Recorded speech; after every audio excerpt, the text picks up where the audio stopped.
Good morning, everybody. Nice to see you here today. This is the SANDAG board meeting and it's exactly 9 a.m. So if we have a quorum, we'll go ahead and get started. I'll ask Francesca if we do. Good morning, Chair. We are actually still one shy on quorum, so if we could give it another minute.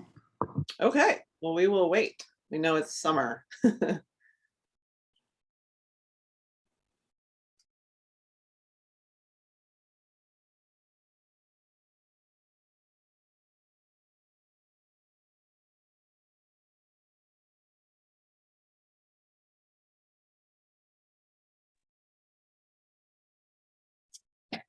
Hello, this is Terry. There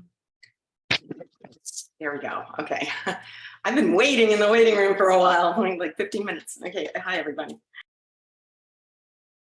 Chair, we do have a quorum now. Okay, thank you. Well, it's great to see everybody. I'm glad you made it. We are going to call this meeting to order. So this is the SANDAG Board of Directors meeting.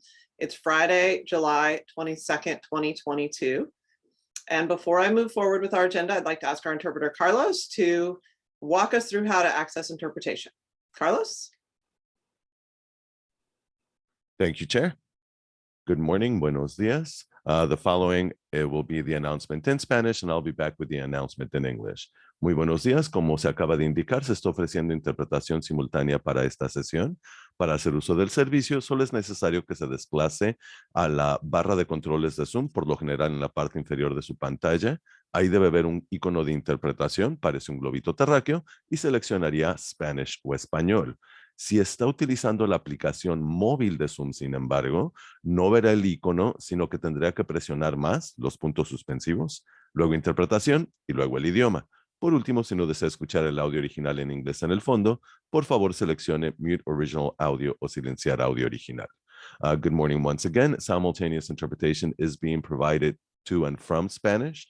In the event that there are any comments in Spanish, you may take advantage of the feature by scrolling down to your Zoom control bar, usually at the bottom of the screen.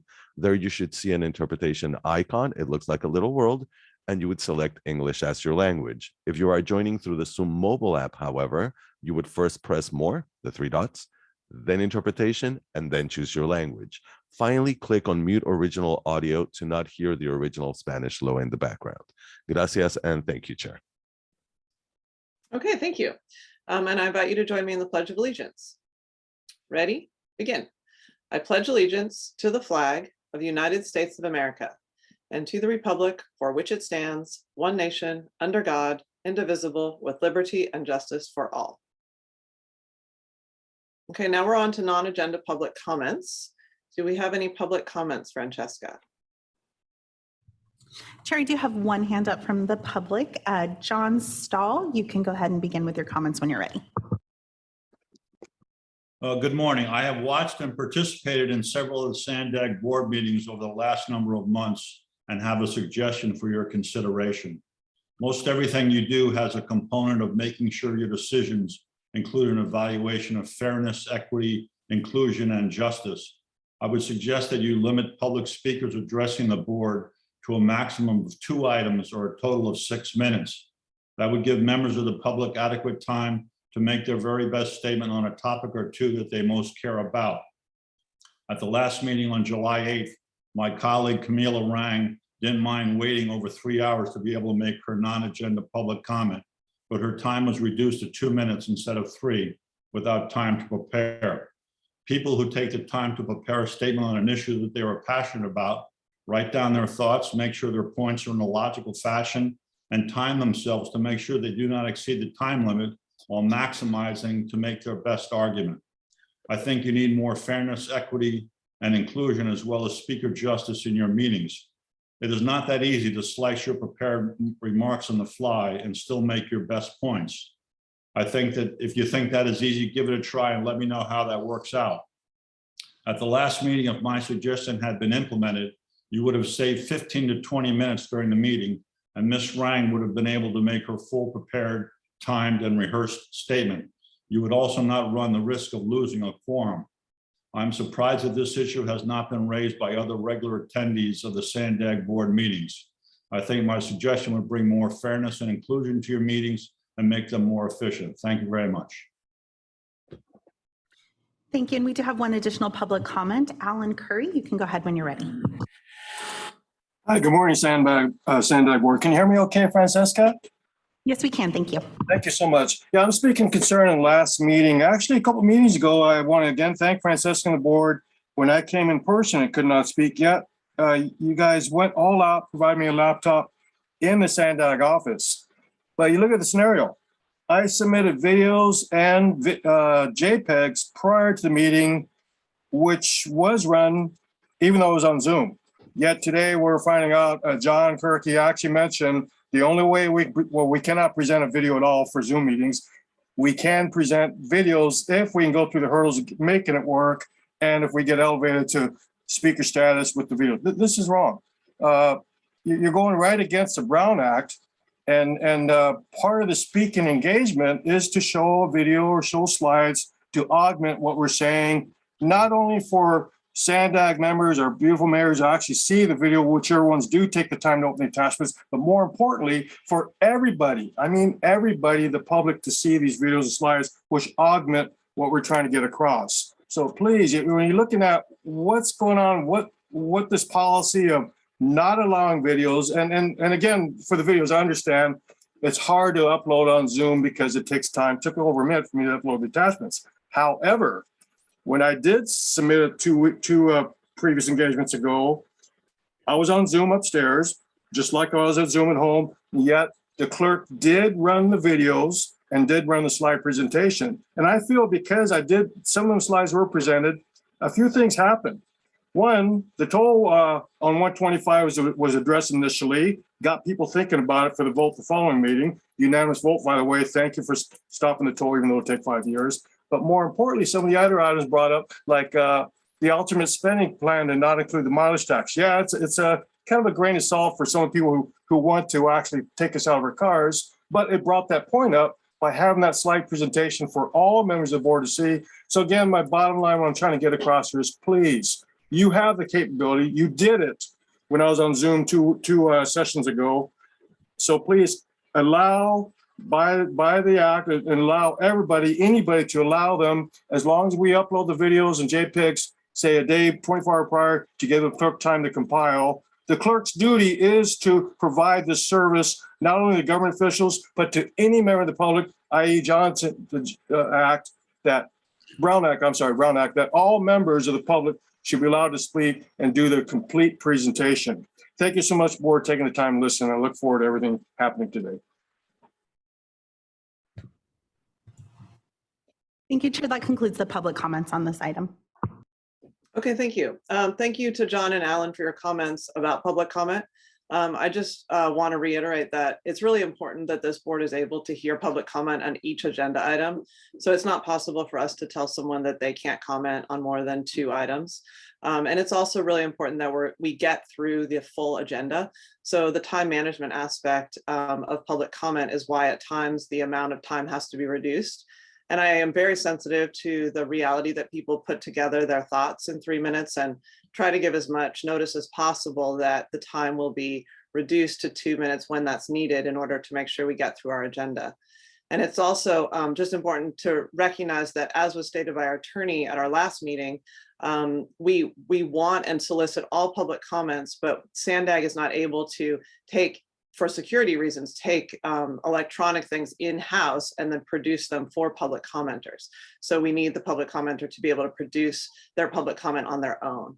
So I just want to make sure that that everybody's aware that we take this very seriously and we think about it. And I'm always trying to both create the environment where the public can speak and we can get through our agenda on time. So with that, we'll move on to our next item, which is our CEO report. But I wanted to say a few words before I hand it over to Hassan. So we have some amazing news to share from our 2022 WTS San Diego Awards. So Sharon Humphreys, who serves as Sandag's Director of Engineering and Construction, won the Woman of the Year Award. Congratulations to Sharon on being the Woman of the Year. And Cecily Taylor won the Member of the Year Award. Congratulations to Cecily. And Sandag's Regional Digital Equitable Strategy and Action Plan won the Technology for Transportation Award. And then lastly, The Mid-Coast Trolley Extension won the Alternative Modes and Active Transportation Award. So congratulations to Sharon, Cecily, and the entire Sandag team who makes all of these projects happen here at Sandag. And now I will hand it over to Hassan for the CEO report. Thank you, Chair, and good morning, board members. I continue to be amazed and proud of the recognition that our staff at Sandag receive around the country, whether it's construction, engineering, planning, communication, government affairs, housing, you name it. I hope you are as proud as I am of this team that you have here at Sandag. And truly, I attend a lot of national meetings, statewide meetings. I can tell you that Sandag is used as an example of how to move a region with big region in the state forward. Everyone knows I love a good quote. My staff at least know that I won't start a meeting with my executives without a quote. So there's a quote I want to share with you. Few words from the influential business and management pioneer Peter Drucker. He said, and I quote, "Long-range planning does not deal with future decisions, but with the future of present decisions." And that's why today, what we do today impacts San Diego tomorrow. That's why we're working really hard to present you information so you can make informed decisions, because what you do today is about future decisions. We are implementing several programs, and I will be very short so you can have time for other discussion, but these programs have lasting impact on the region. One of those programs is the Youth Opportunity Pass that we started last May. Partnering with MTS and NCTD and our partners, we think this was an amazing undertaking. I reported to you last time, and it's still the case in June, 40% increase in ridership in that category. That is amazing. We're going to continue to work with our partners, the state of California and the federal government, to make sure this program is permanent. Furthermore, last week, we went to the Transportation Committee and we discussed the ability to extend that from the 24 and under. I know I spoke to some of you about this, including Council President Elio Rivera. We're gonna work hard with the departments in the state to make sure we have money available to continue that proof of concept. We're seeking $50 million to extend that from a 24 and under, and I think and would hope that the state will come through. Sandag recently launched the Get Connected campaign in partnership with the city and the county and many of the stakeholders. This campaign aimed to improve access to high-speed internet. It is important because access to high-speed internet is access to opportunities. Access to those who did not have access means that we're taking our equity statement seriously that you adopted last January. We have seen tremendous outpouring of support for this program, and I hope you spread the word that we are not only talking about this, we're doing it. We want to make sure we are providing access, and sometimes even if you have access, make sure it's affordable access to all of our residents so they have more access to opportunity. We are also ready to install and overhaul tolling equipment along State Route 125. I reported to you that we had some failure in equipment. I'm happy to report that this installation is going well, and very soon we will have a state-of-the-art in State Route 125 toll road and I-15 express lanes. To do this, Sandag will close northbound lanes on State Route 125 next weekend. And we will release a notice with those details so the public can be prepared. The closure will be in effect from East H Street to North State Route 54. We have even more reason to celebrate progress along State Route 125. Next week on Tuesday, Sandag and Caltrans District 11 will commentate the completion of the new southbound State Route 125 to westbound State Route 905 freeway connector in Otay Mesa. The opening of this connector marks completion of State Route 11 highway that will provide access to the future Otay Mesa East port of entry. As I told you before, Otay Mesa East is one of the agency's top priorities. The teams are truly working hard with our partners in Mexico, with our federal and state partners. We with Caltrans are making sure that we cut the ground on this fall, so we can complete and provide this border crossing by September 2024. I will be taking a trip to Mexico City with the Secretary of Transportation, Toxa Machican, the middle of this month, to further collaborate with our Mexican partners to make sure that our agreement is ready to go. I want to thank Mayor Todd Gloria for continuing to push at the federal level the funding for staffing Otay Mesa 2.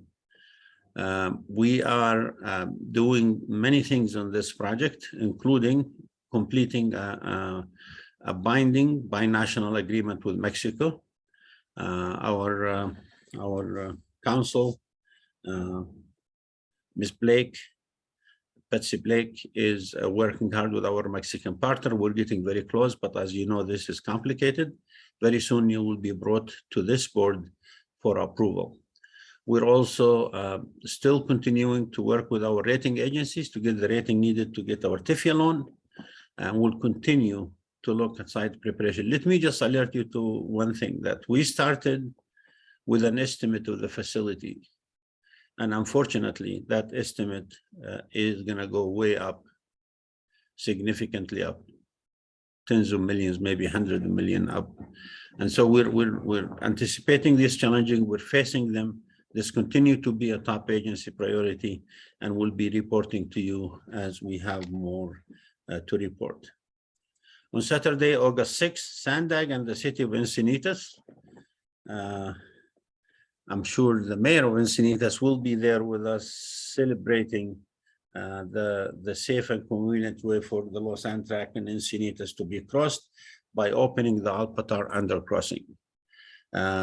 This is a community celebration. I hope to see some of you there. It's an amazing project. And this is, again, one more step toward making sure the Los Angeles corridor works for all of our region and all of our residents.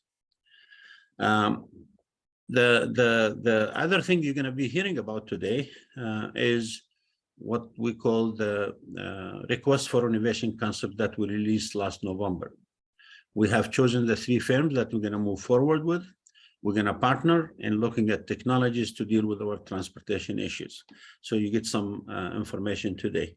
And also today, you will hear about what the other priorities that we have, which is central mobility hub and connecting our airport to rail. Let me just again say, these priorities are strategically chosen because these priorities benefit every single one from the 3.3 residents in San Diego County. I continue to be hopeful that you as leaders will be proud of what this team at Sandag is doing. Today is the last meeting in July, and we are dark in August. I know you're very sad. You love to see us every month, but we won't see you until September. Have a great summer. That doesn't mean the work is gonna stop. We're actually right now working with the Secretary's office to get the $300 million that we deservedly got to start the work on the Los Angeles corridor. We're gonna continue to work with the state and some of you on securing funding for further youth opportunity passport 24 and under. So the work will continue. Have a great summer, and thank you, Madam Chair. That concludes my report. Okay, thank you, Hassan. Councilmember Rodriguez, I'll call on you for comment after we go to public comment. So Francesca, do we have public comment on the CEO report? I don't see any hands from the public on this item. Okay, Councilmember Rodriguez. Yes, thank you. Thank you, Hassan, for that report. I just wanted to give a personal testimony from up here in North County. We are a lot more spread out than, you know, the metro area of our county. But since the Youth Opportunity Pass has, been pushed. I actually got all my children that are of age. There's 4 of them with their smartphones to download the app and call in and get registered, and all of them are actively using the bus now, and it's because of that youth opportunity pass. So I'm excited to report that, and I hopefully will continue to promote it, and more parents will get their children on board to start using the public transportation, because it definitely saves me gas money and time. And they're going to the beach, they're going to the mall, they're going to practice, and I'm not having to drive my car to a lot of those places. So just a positive testimony to it's a great program. Thank you, sir. Well, thank you, Councilmember Rodriguez. Yes, public transit is a public good. It's great that you're having that personal experience. Thank you for sharing it. Councilmember Gasterlin. Yeah, thank you very much, Chair.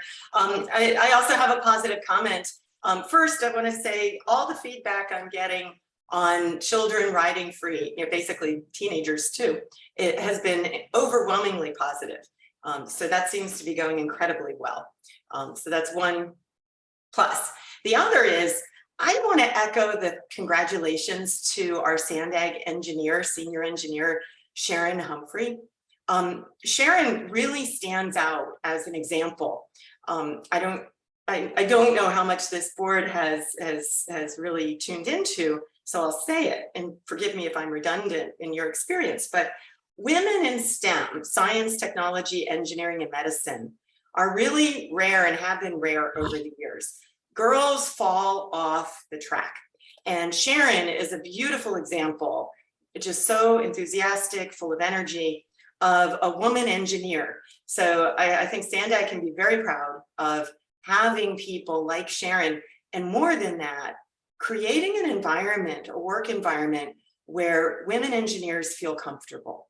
It can be hard, and plowing through and developing that thick skin where no one can say anything that ever affects you in any way takes a lot. And Sharon's an example of someone who has done that just so well.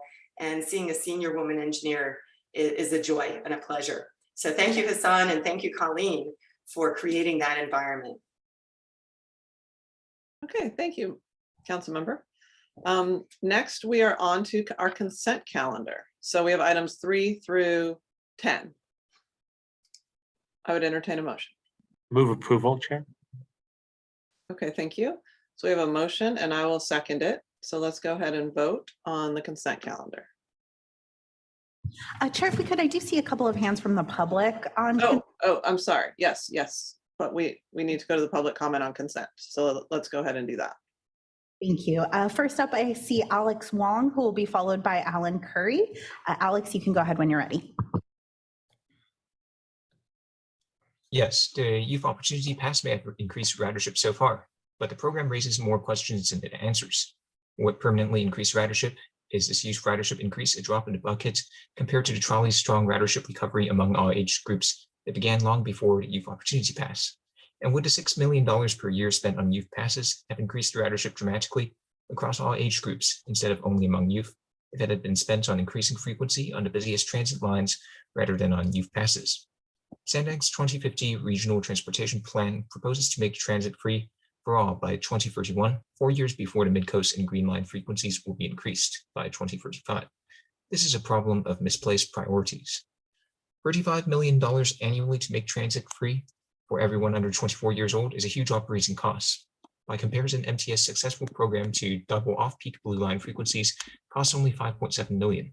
Now imagine saving $35 million per year to increase frequencies once the COVID-induced driver shortages subside instead of on free youth passes. That could double Mid-Coast and Green Line frequency. That would attract not just youth or low-income riders, but riders from every demographic: seniors, middle-aged commuters, the disabled, and more affluent choice riders, all of whom would benefit.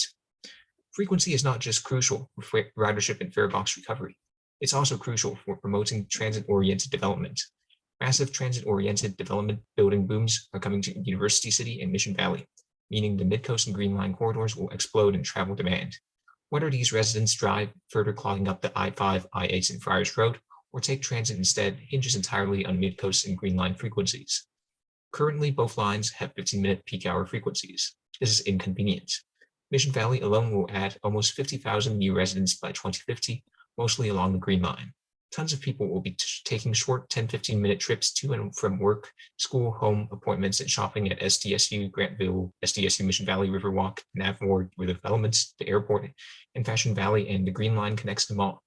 But no one will wait 15 minutes just to take a 10-minute trip across Mission Valley. It doesn't matter if the trolley is free. Waiting 15 minutes is just too inconvenient, so they'll drive instead, clogging up already congested Friars Road.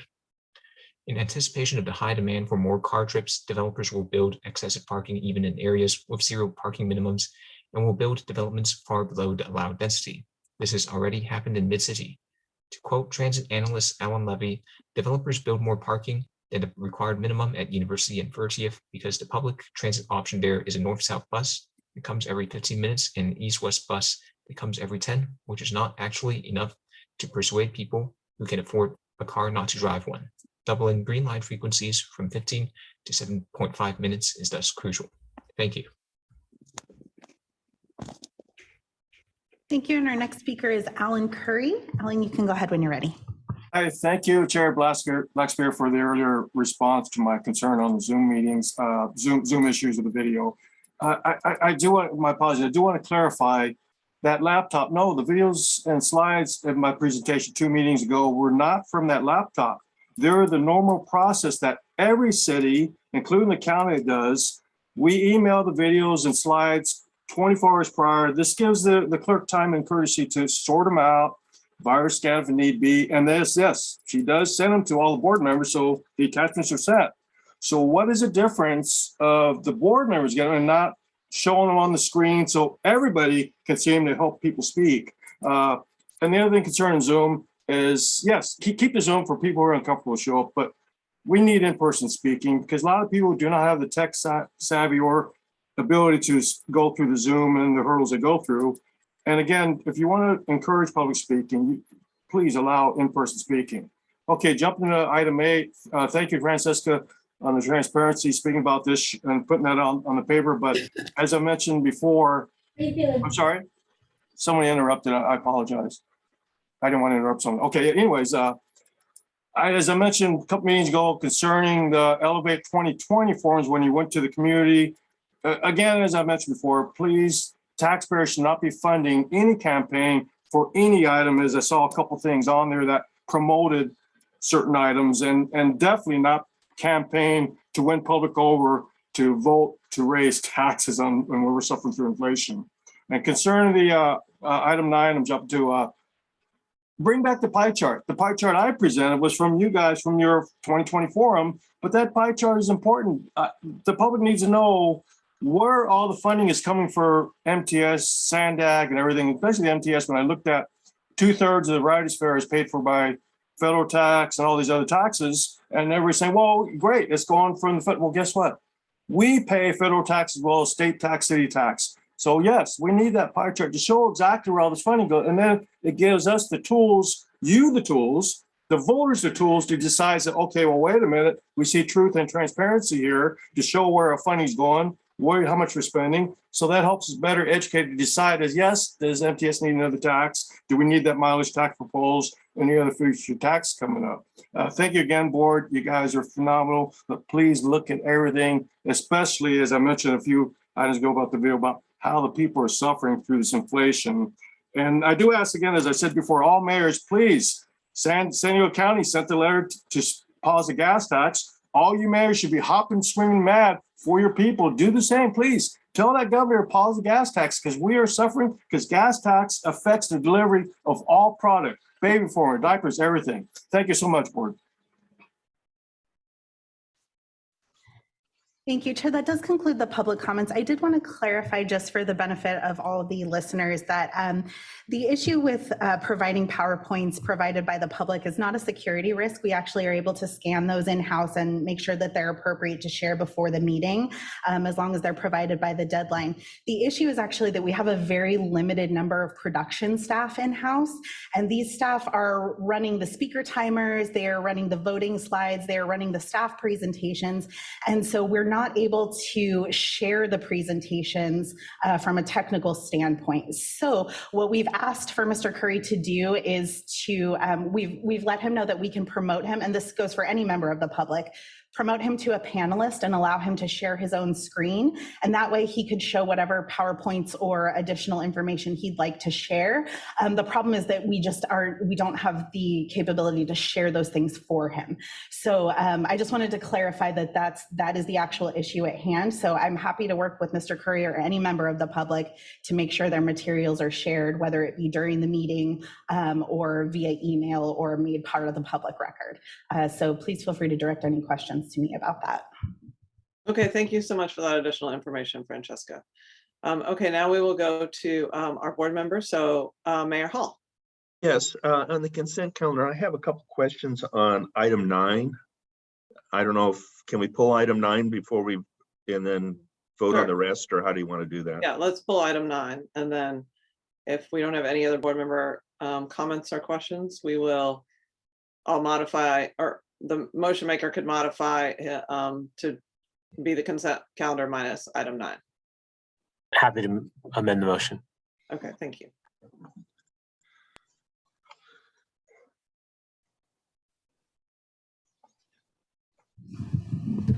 Thank you very much. For the city of Carlsbad, Mayor Hall.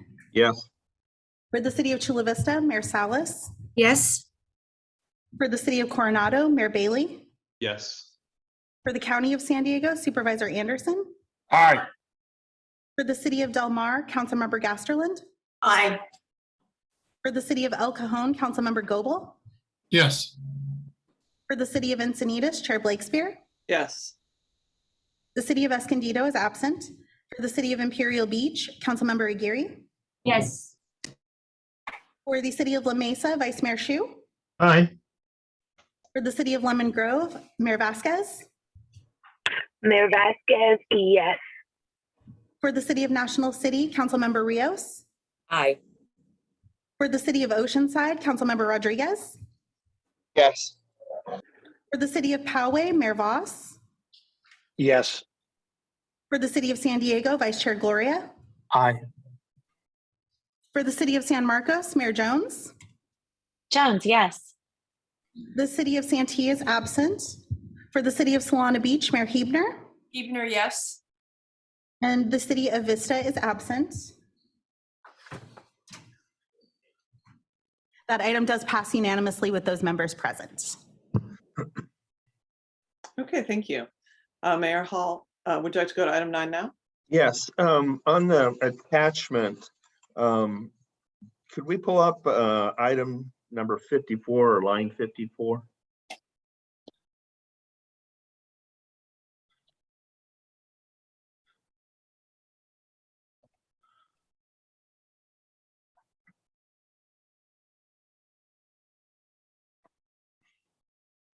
Staff is working on pulling that up for you. That'll take just a minute to pull up. We're working on that, Mayor Hall. And I have the same challenge too when I was, this was quite a detailed report and I'm sure everybody read it, but it was challenging to read it.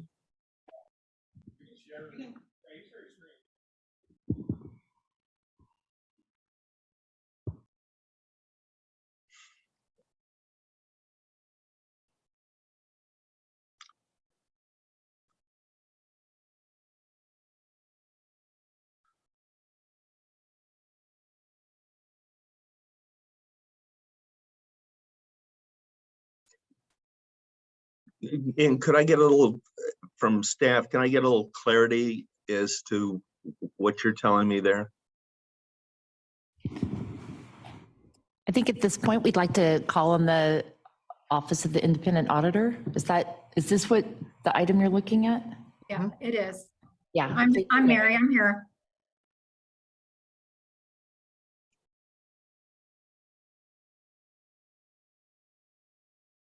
Could you give me a little bit of detail on that, please? In general, Mayor Hall, are you looking for the purpose of the document or a specific line item? 51, develop a process, track, maintain documentation to support projects. Is that the one you're questioning? It's 54, clearly identify whether the remaining transit extension ordinance, hang on a second. I gotta take you off my screen. I see, I read it. Clearly identify whether the remaining Transnet extension ordinance projects will be part of the 2021 Regional Transportation Plan before the Sandag Board approves the 2021 plan. Is that the item? Yes. So this is actually going to have to be a response from management around Transnet, because our responsibility around this document is really prior to me onboarding, there was no one document that identified all the audits and all the open findings around them. And so my office is really responsible for keeping this document as up to date as possible with the support and help from management, providing us those updates from other auditors performing other types of audits and their actions as far as corrective. And so really our job is to, when we have it in a red dot, which means that it's exceeded the committed time, we do point out and send an email and ask for that person responsible to update us on the corrective action, let them know that it's overdue and if it's been corrected, and to provide us support that it's been corrected. So this is a yellow dot, meaning that, it's still open, but it's not urgent. And so I will look to someone from management who manages the Transnet Triennial Performance Audit to answer that question. So let me just, Mayor Hall, add something, and this is not about the audit, but about I think many times I reported to this board that the original goals, the list and the Transnet ordinance cannot all be done because the money in the measure is not there. It's at least half of it wasn't there. So when you had a forecast of 15, 16 billion and you ended up with 9 billion, there's a lot of money missing. One. Number two, we also reported that every time we do a TIP amendment or a plan amendment, you will get the project that potentially could have funding, and that will affect the transit measure. But this has been provided to you in several board meetings. Nothing changes as to uncertain is the right description that Mary just read. It's uncertain which project can move forward or not. Just to repeat for this board's, all the Transnet funds between now and 2035, or at least almost 85 to 90% of it, will go to debt service financing. Okay. And after 2035, the money available, then this board will decide how they're going to spend. Okay, and then I have one more. Could we go to line 175?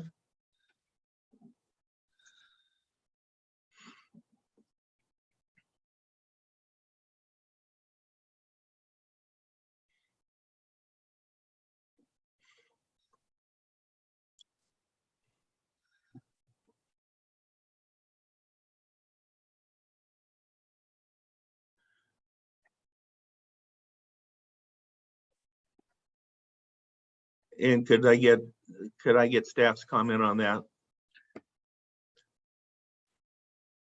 Not the auditor, but our staff.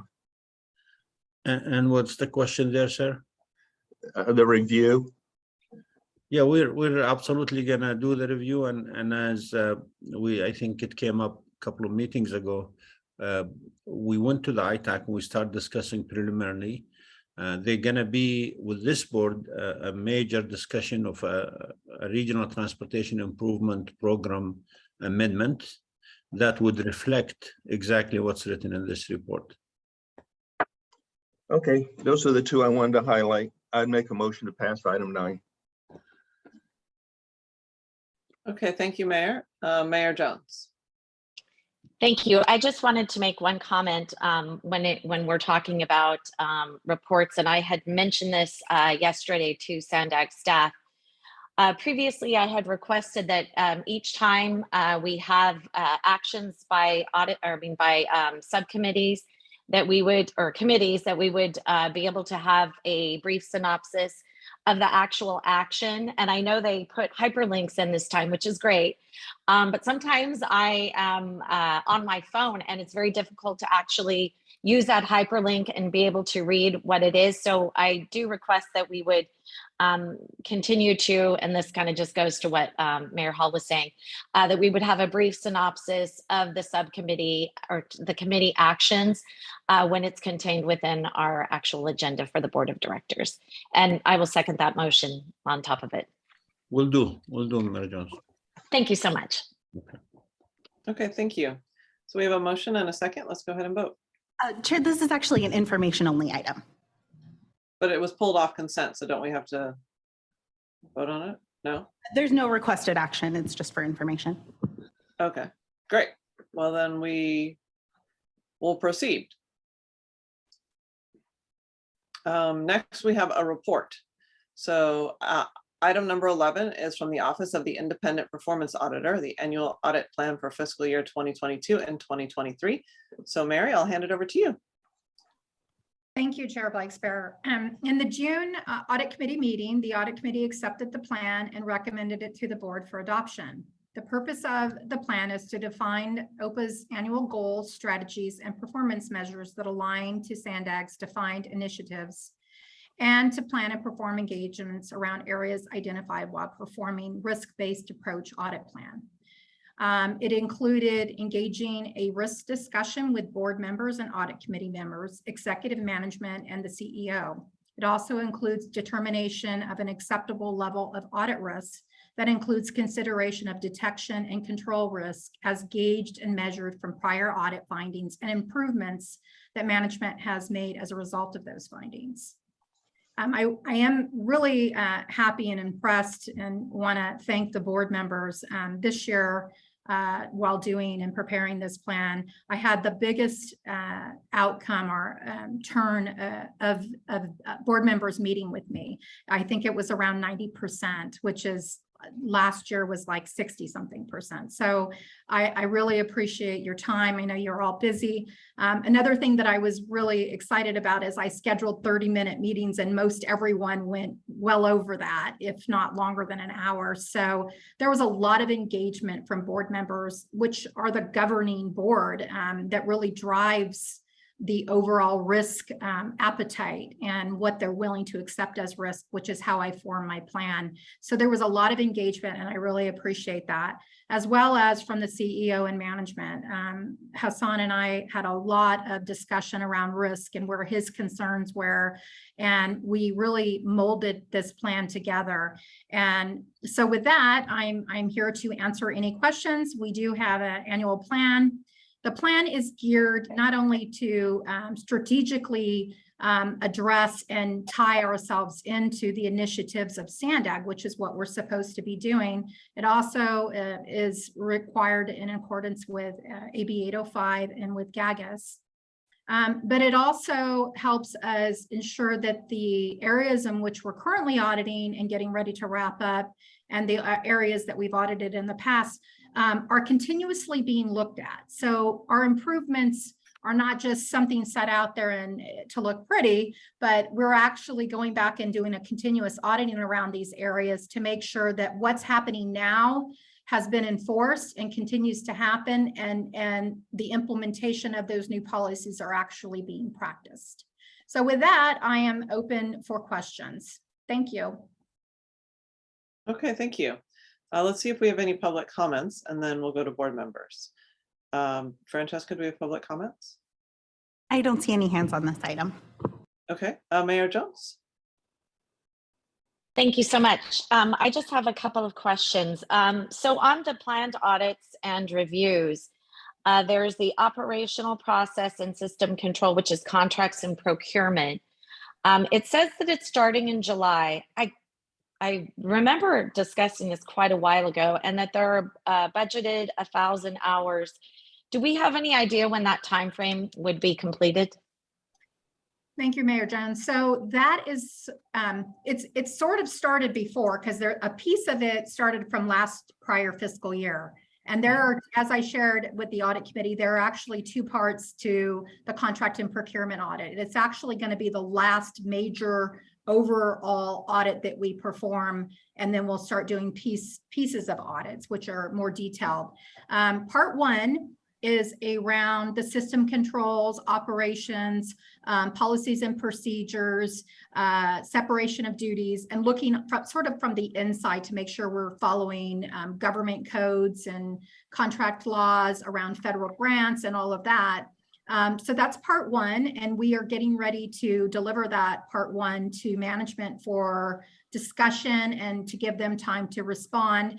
And so I'm predicting that that will either come out in late August or early September.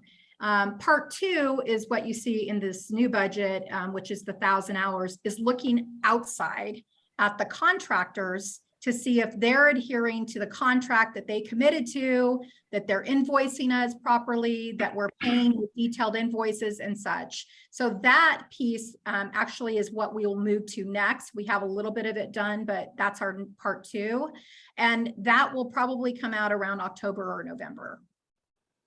Okay, and then one other question on the business and travel reimbursements, which I did request that as well. It says a September, October start date, and when do we think that will be done? So that it's a much smaller and more focused audit, so it shouldn't take that long. The problem is we are down 2 interns and 2 positions, which I'm crossing my fingers that we are getting ready to fill at least 2 of the positions. So that may be delayed about a month. So rather than starting it in September, we may be starting it more in October. So I'm looking at November or December that we'll be able to have that report. Okay, and then I know this is kind of a loaded question. However, I need to make sure, because I've asked this question a few times, are you adequately staffed?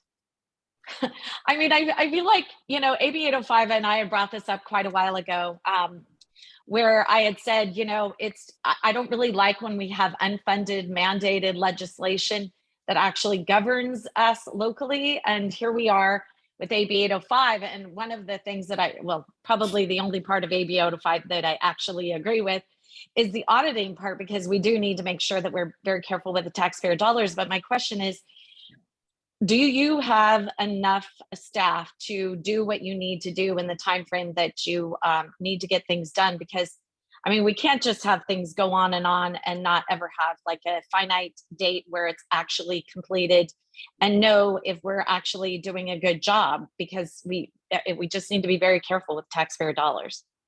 No, and I absolutely agree. So that's kind of a two-folded question. So the first one is no, we're not adequately staffed, and partly because we have little control over part of it. I did an analysis when I first got here around the type of audits, the need for the money that we get from federal and everything, and to be adequately staffed, frankly, we'd need about 15 auditors.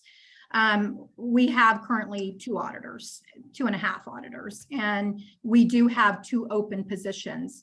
I will say, you know, I have 14 open investigations, and it's only me doing the investigations. So, you know, I have spoken with Hassan, and we are going to try to get some temporary help to help me with those investigations, which, you know, several of them are priority. I will say that even with those 2 open positions, I struggle to get the other piece, which is people being interested, right? And that goes down to the outside people wanting to come and work for either the pay or the commitment or, you know, the environment or whatever it may be. Everyone's dealing with that stress and that struggle right now. So that's really out of my or Hassan's hands. I will say that Ray and Hassan have been absolutely very supportive of giving me additional resources and trying to get those positions filled by adding positions and giving me what I need.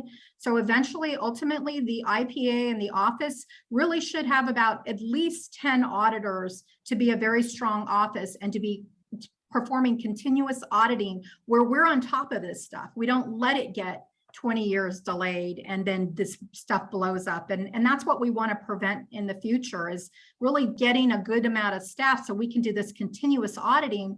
So we're catching things as it happens versus waiting 5 years to audit it, which is really a benefit to the organization, especially an organization that handles so much federal money. and also does capital improvement projects. So those are two big areas of risk. But I will say, Hassan and Ray have really been supportive. Even with this current audit coming up, we've already implemented some tools that will help prevent and moving forward help support a better environment around contracts and procurement. So we are actively working together to make that happen. But as of now, no, we are not sufficiently staffed. And if I may add, Chair, thank you, Mary.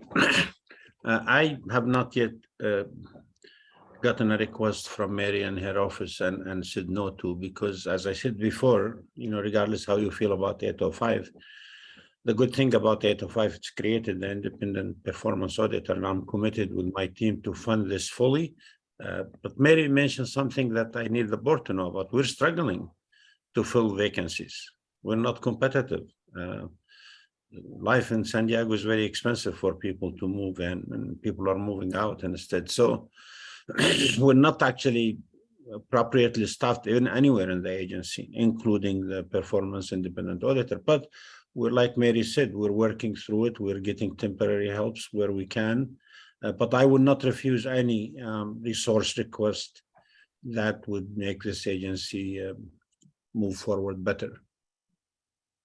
Great, good to hear that. I definitely hope that turns around. And I know that employees are very difficult to find right now, but hopefully we can find some good people that want to stick with the organization soon. So anyway, thanks for all your hard work. Thanks. Okay, thank you. So this is an adopt item, so I'll be looking for a motion. Move the item, Chair. Second. Okay. Thank you. Thank you. For the City of Carlsbad, Mayor Hall. Yes. For the City of Chula Vista, Mayor Salas. Yes. For the City of Coronado, Mayor Bailey. Yes. For the County of San Diego, Supervisor Anderson. Aye. For the City of Del Mar, Councilmember Gasterland. Aye. For the City of El Cajon, Councilmember Goebel. Yes. For the City of Encinitas, Chair Blakespear. Yes. The City of Escondido is absent. For the City of Imperial Beach, Councilmember Aguirre. Aguirre, yes. For the City of La Mesa, Vice Mayor Shu. La Mesa, yes. For the City of Lemon Grove, Mayor Vasquez. Lemon Grove, yes. The City of National City, Councilmember Rios. Aye. For the City of Oceanside, Councilmember Rodriguez. Yes. For the City of Poway, Mayor Boss. Yes. For the City of San Diego, Vice Chair Gloria. Aye. For the City of San Marcos, Mayor Jones. Jones, yes. The City of Santee is absent. For the City of Solana Beach, Mayor Huebner. Ebner, yes. And the City of Vista is absent. That item does pass unanimously with those members present. Okay, thank you. Next up, we have item 12, which is the Central Mobility Hub Program, Regional Transit Connection to the Airport Concept Study Update. It's a long mouthful there. So we will hand it over to Ryan to take this item. This is an information item. Thank you, Chair. Good morning. My name is Ryan Kohut. I'm Strategic Projects Director here at Sandag, and I'm excited to come to you today with an update on the Central Mobility Hub and Airport Transit Connection. Next slide, please. Back in May, we appeared before this board with a general project update. Today, we want to talk about a robust technical concept evaluation study of the leading concepts, to create the long-needed transit link to the San Diego Airport that will provide a fast, convenient service linking the airport to the San Diego region through a multimodal central mobility hub. This study will analyze the benefits, challenges, and trade-offs of each concept to provide the public and this board with the information necessary to support a decision on what concept we should build. Next slide. This map shows the various airport transit connector alignments and potential station locations being studied, both the northern and southern legs. including the use of existing transit centers at Old Town and Santa Fe Depot, as well as a potential transit center at the port headquarters site and a center mobility hub at the City of San Diego's Civic Center site, as well as a direct connection to the convention center. Next slide, please. This trolley extension concept, identified in consultation with MTS, would originate at the MTS Transit Center at 12th and Imperial and share the existing trolley mainline tracks to Hawthorne Street, where it would branch off towards Harbor Drive and north to the airport terminals. Next slide. These are the concepts laid out together. In addition to the airport transit connector and the concept and the trolley extension, we'll also be examining the potential to enhance existing bus service to the airport. Next slide. These are the evaluation criteria that we are using to understand and compare these concepts. We are going to be looking at the ridership and passenger experience. We're going to be looking at the potential to reduce traffic congestion on our local roads and highways. We're also going to be analyzing how these concepts reduce GHG emissions and vehicle miles traveled, constructability, feasibility, as well as the cost to build and operate, as well as any economic benefits that may be derived from, moving forward with that project. Next slide, please. Once we have completed the study and we have all of this information available, later this year, we will come back to this board with what we've learned. At that point, we intend to have a staff recommendation on a direction to move forward, to kickstart the environmental process, and to get the airport transit phase of this project cleared, shovel ready, and into the federal and state funding pipeline. Next slide.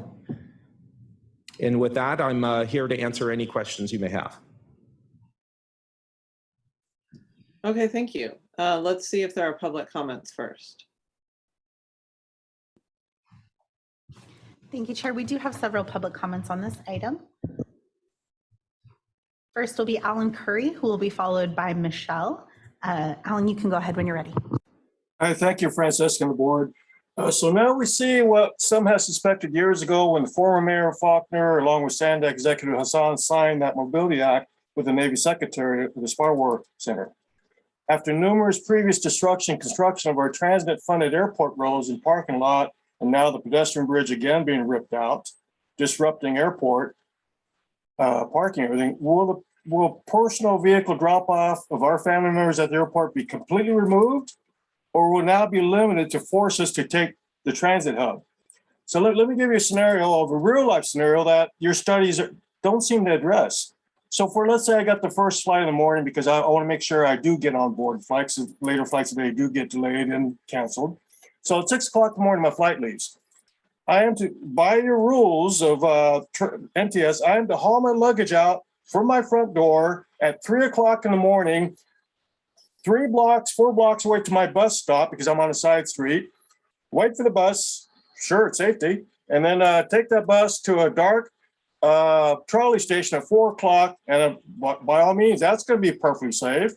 Okay, after I take the trolley from downtown, from my city, that goes to the downtown trolley station, which then I transfer again, safety an issue, to this community hub you're proposing.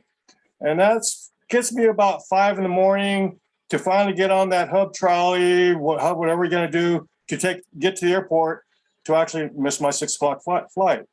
Oh, for the argument, if you want to say, okay, well, you can take your car to the first trolley station, or if you want to shorten your time taking the mobility center, well, that kind of defeats the whole point. I'm already driving, or in this case, my neighbor drops me off, might as well drive to the airport.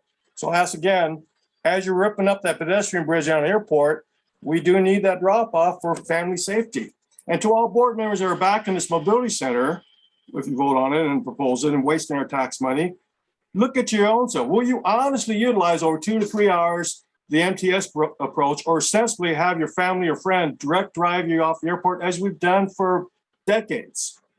Trolley extension, the best option is allow commuters choice. I think if you're going to put a trolley airport, yes, some people do like it because they don't have luggage. So yes, I have the trolley as an option, but again, give us the choice and not government dictating how we choose to drive.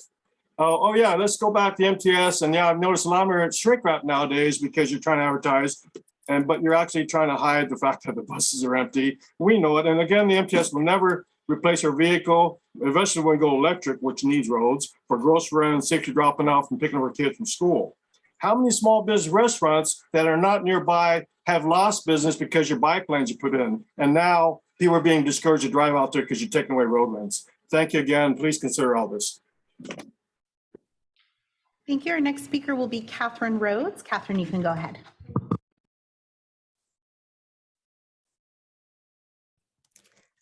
Wonderful. Thank you so much. And so, I kind of had some questions, and what I really like is your northern leg, the option to go to the Port Transit Center at Middletown. I think that's the best. For the southern leg, I think the one that goes all the way down to the convention center would be the best also. And so, and the reason for that is because all of this, all the northern leg and southern leg could actually be paid for by full airport revenue. And, before the airport said that they were going to give you some revenue. So my question is, how much money has the San Diego County Airport Authority actually given to Sandag for all these CEQA documents and for all this, important work? And did the airport request funding approval from the FAA airport district officer in Los Angeles that is required? And if not, when will this required funding request be made? And also, the city of San Diego is trying to say that they need to buy 101 Ash Street because they want certainty, and that Sandag wouldn't be allowed to analyze the southern leg that goes to the San Diego Civic Center without certainty, and that's why the city has to buy 101 Ash Street. They're trying to say it's due to you. So, when, of course, you go to CEQA says that you can have options. And so if you could mention to the city that they can analyze the Civic Center, one option with 101 Ash Street and the other without 101 Ash Street, and to not use you as an excuse to buy the 101 Ash Street building that's going to cost way more money than it's worth.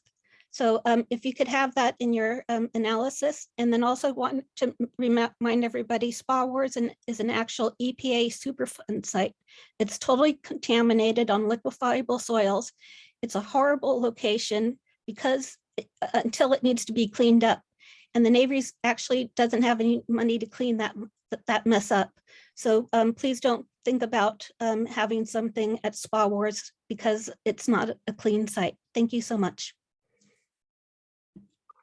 Thank you, Chair. That concludes the public comments. Okay, thank you. I think Mayor Huebner, you had your hand up first. Yes, thank you so much, Chair. A couple questions. Just confirming that Middletown is being referred to as, that's the port, right? That's correct. There's an existing trolley station at Middletown that's located right adjacent to that port site.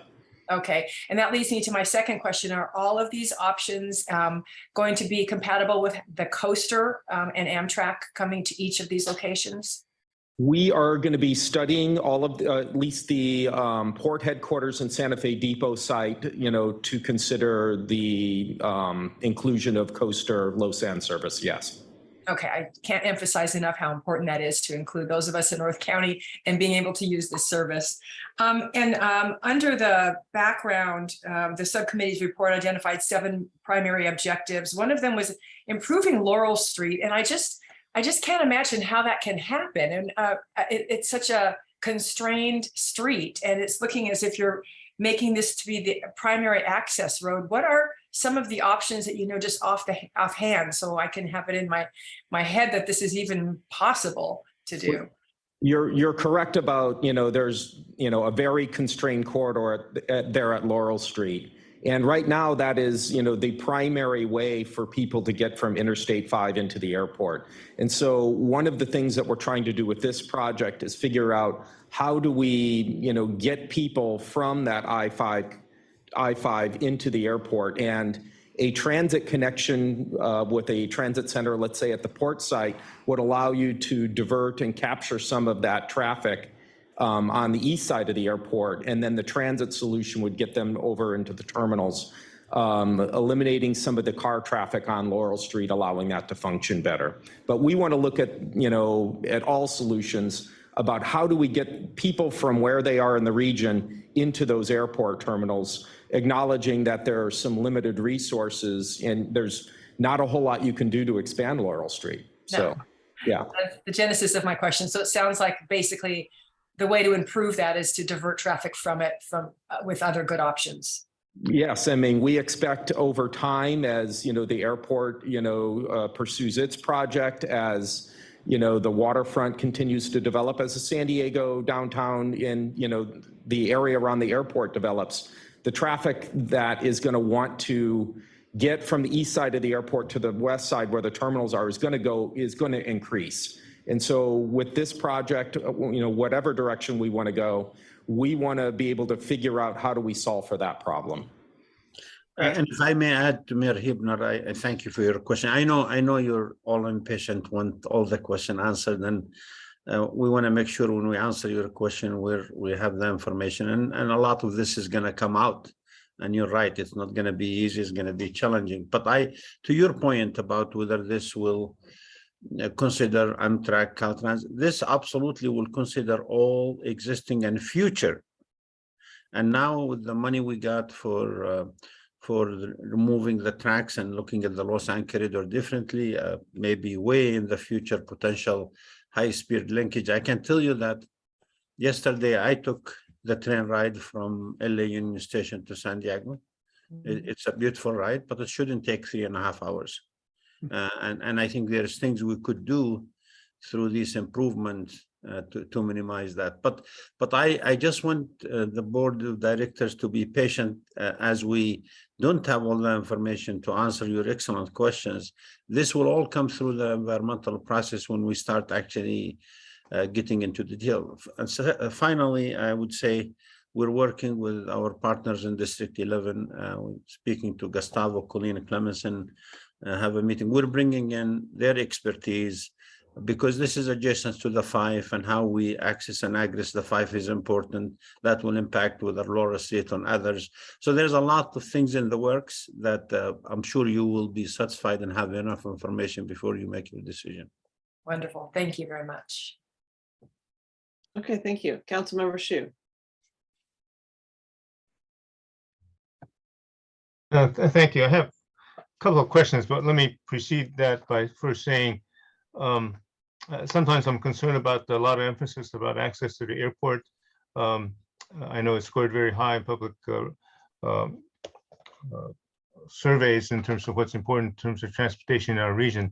However, I have to remind myself that other than the employees who work there, we're serving a very small population of pretty wealthy people in our community with the airport access, as well as something that's not something we do every day.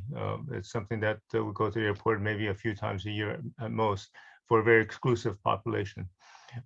With that said, I have some quick questions for Ryan, and I'll ask both questions, and you could hopefully have quick answers. One of the issues has been brought up, and I know it's a controversy in the past, is that the airport authority will say their money that they're able to generate has to stay within certain bounds because of some federal rules, and then they couldn't be always used so well with local funding for transportation. And I'm wondering if your study will address that issue and maybe make that easier so that we can have projects that are better coordinated in terms of transportation, whether it be a trolley or even well, currently we have vans, or not vans, but buses go in and out of the airport. And it seems like we could do a better job of that. The other is that, and this is more philosophical or more principle, which is for decades, and certainly now, vehicles are given more priority in terms of access to the airport. They get to go right next to the curve if you're doing one-person drop-off, but if you're a bus or whatever, you seem to have to walk farther away. So by how we value different forms of transportation, we seem to really invite more vehicle travel that congest our roads and cause all these problems. So from that more principal approach, rather than looking at these projects, will your work address that in some way? And I'll give you one example. We have buses that go in and out of the airport now, but they go to specific places just for the car rental place. And then if we had the same bus go to other locations, it seems like that would be a more efficient way to run the buses that go in and out of the airport through the various terminals. And how about if those buses can go right up to the curve and become a priority? Those are, I think, structural things and prioritizing things that could be addressed. And I'm hoping that you can address that as well as just the projects. No, thank you. I think those are great questions. You know, the airport has agreed to set aside $350 million at this point for, you know, potential access improvements to the airport.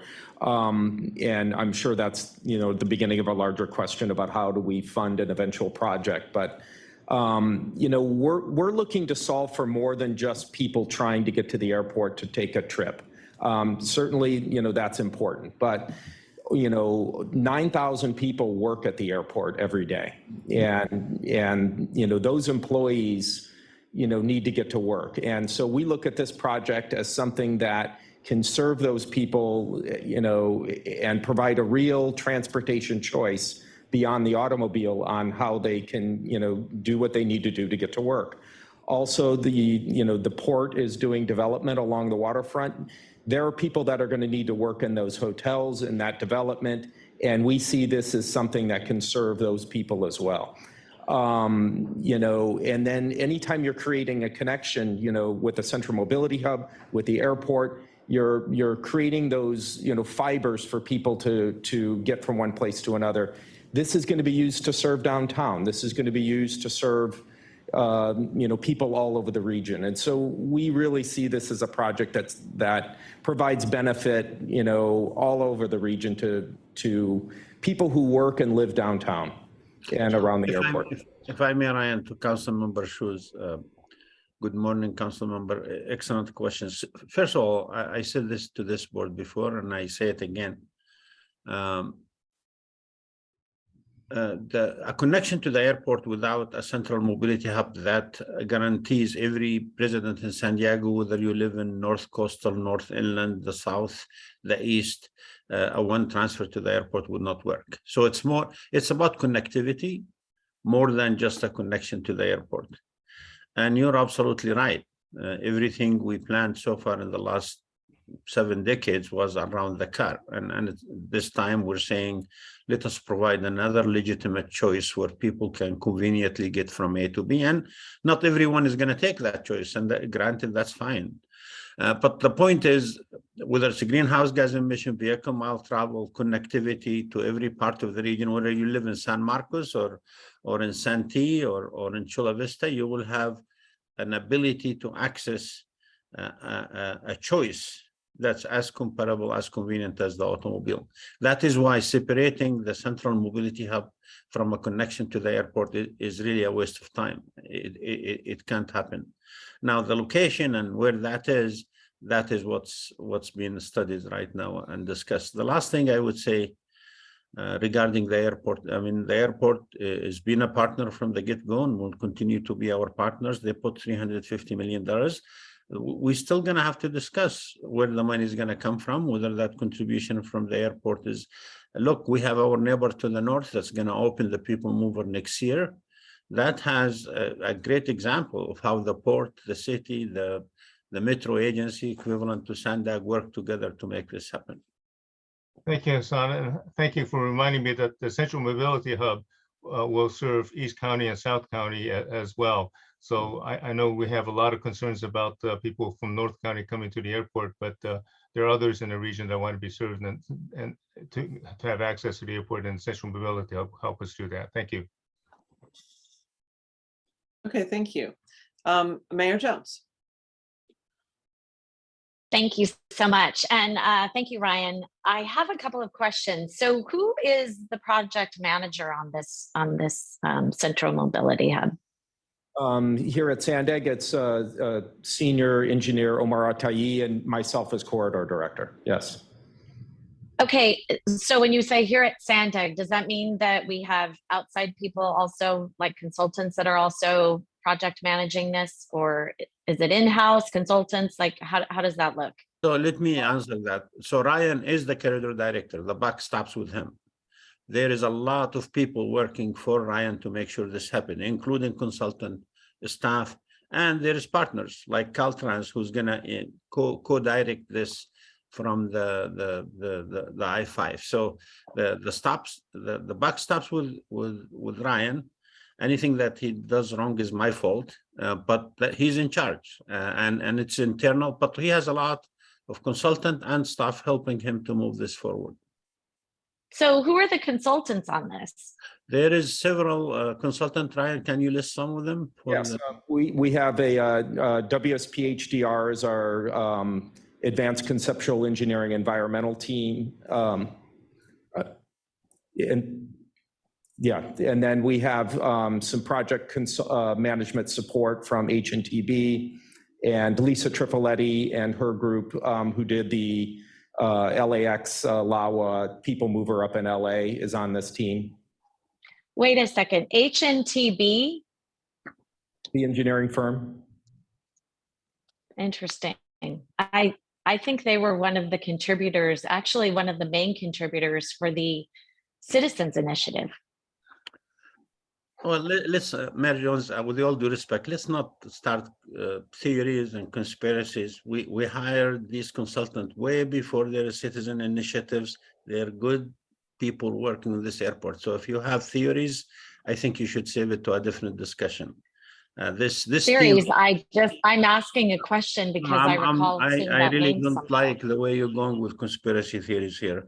This team were assembled way before we even got, I mean, that's like 3-4 years ago. So let us not make linkages and ridiculous discussion. Part of this discussion, this is important discussion for the region to move forward. I'm sorry, Mr. Hakrad, I'm just literally asking a question. No, you were not, ma'am. Sorry, you were alluding to something that's not the case.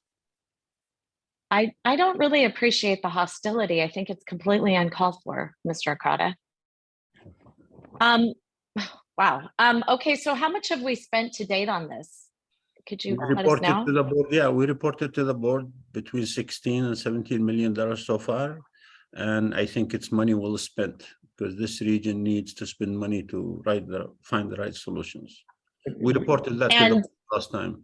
Yeah, we provided. Yeah, and on that on May 13th, we'd be happy to provide an updated, but it would just be a month or two of additional spending. yeah, I couldn't remember exactly what that number was. And so what have we gotten for that 16 or 17 million dollars? I think it's all consulting fees, correct? Or just, paper, have we done any environmental on that?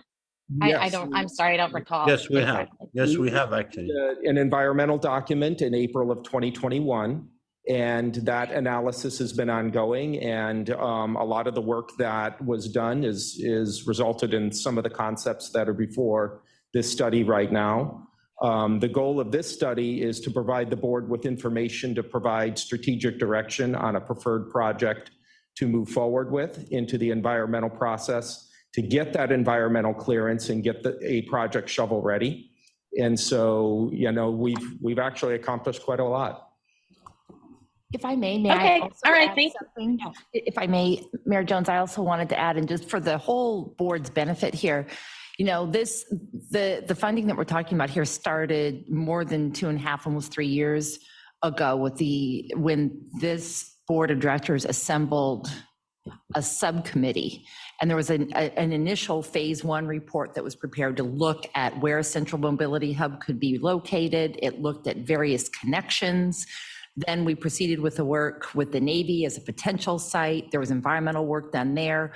All of that has helped with the information gathering that leads us to where we are today, which is to do this phase 2 report. So we have so much more information now, and a lot more of the criteria that we've laid out that needs to be analyzed will help us determine what is the best value. This is a huge investment for this region. It's a critical part of implementing the regional plan and serves residents way beyond just making the connection to the airport. And so that's why this next step is so important, so that we can collect the data that will help determine what will best serve the region's residents today and for generations to come.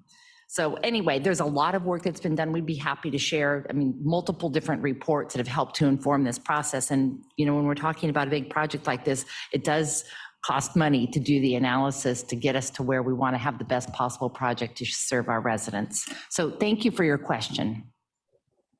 Thank you. Okay, thank you. Councilmember Edson.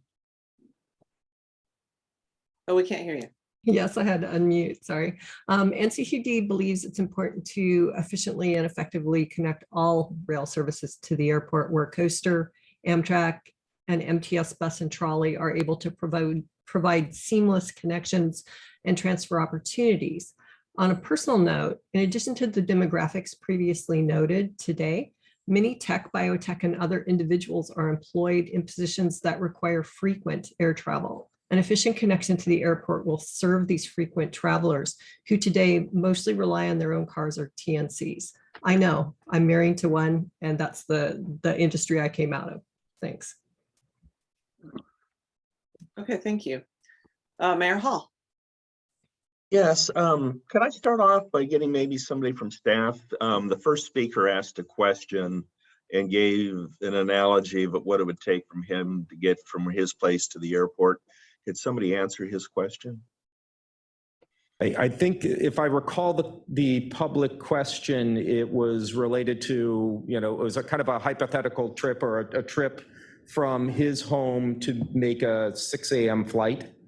I don't recall exactly where that individual was coming from, but I think the story though laid out an important reason why we need to do a project like this. We need to provide better, more robust connections between all points in the region to a central mobility hub, or some means of getting from where you are in the east and the north and the south parts of the county to a place where you can get a connection to where you need to go. In this case, we're talking specifically about the airport. And if I may add to that, Chair and Mayor Hall, that's what this study is helping us identify. So if you live in Carlsbad and need to get to the airport for work or for whatever reason, how long does it take you to get there in a car today? And what could that be like with this kind of a transportation improvement? So that's what this study will allow us to do, is that comparison, so that we can answer that question. So we can answer the question that the public is asking. Okay, and then the question I have is, I'm really excited about the last agenda item today, and that's the autonomous vehicle. And it's noteworthy, just this week, it's talked about San Francisco and Arizona and where that technology is taking us. Who are we partnering with to be part of the study that understands the autonomous mode of transportation and what that's going to take to integrate to make this work?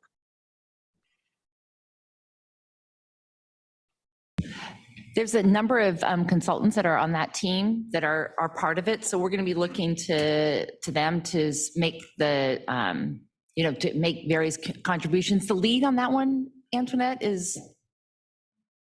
I know HNTB has experts in automation. I know WSP has experts in automation. So we'll be sure that we get the right professional consultants involved and get input from industry as well, Mayor Hall. And, it's probably one of the greatest opportunities to make the most of the existing transportation system. And I think you say that a lot. And that's one of the reasons we really want to partner with these groups to see what that can really do for us and get the data. And I can't stress this enough. It often seems like we're trying to use yesterday's technology to fix tomorrow's needs. And the private sector is screaming forward on this. And I want to say again, if they're not part of the team, if we're not collaborating with them, they're going to fly by us like there's no tomorrow. So I can't stress enough, they need to be a big part of what we're trying to design here. because that's coming. I mean, every week you're reading more and more about this. And when it happens, it's going to happen in a short period of time. We're going to blink our eyes. It's going to be like the early 1900s when we went from the horse to the car. That's how this technology is going to overtake us. So I just hope when we're spending these billions upon billions, that is a big factor in how we're looking to the future. Thank you, Mayor Hall. And that's the reason we went out with requests for innovative concepts. You know, really is what is the private sector thinking and how can we partner? So we're definitely thinking along the same lines. Okay, thank you. Supervisor Anderson. Thank you very much. Colleen, I brought this to your attention, and I brought the attention to Hassan, but I haven't to our colleagues. I happened to use Bird when I first got elected to go out to Harbor Island to have lunch meetings. And that put on my radar this last mile of transportation. We have 9,000 employees at the airport, but for more than half the year, the airport was off limits to anything close. You had to stop at Laurel Street and it was blocked until the other side of the airport. And right now we have Comic-Con and we've blocked out all the last mile transportation. So all the employees that work there can't rely on public transportation. So let's say we wanted to invest in buggy whips and rail and yesterday's technology. We can't even deliver on the last mile, and we can't get a consistency of delivering. And I think it's I think it's disingenuous for us to continue to say this is the answer when we can't get everybody, all the entities that belong to Sandag, to free up the last mile. And I'm not picking on anybody or pointing the fingers, but it doesn't take much to load Bird or Lyft or any of these apps and see what's blocked out. And if you saw that I cannot count as an employee on public transportation to get me my last mile, that's ridiculous. And people aren't going to take, I mean, I get the taxi lobby and all the other lobbies. I'm not going to take 40 pounds of luggage on a scooter to go the last mile. But if I work at the airport, I will. If I'm a baggage handler, if I'm a restaurant employee, I would take that.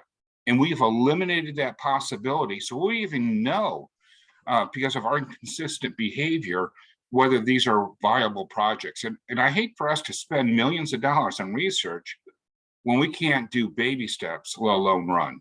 Thank you very much. Okay, thank you, Supervisor. Vice Chair Gloria. Thank you, Chair.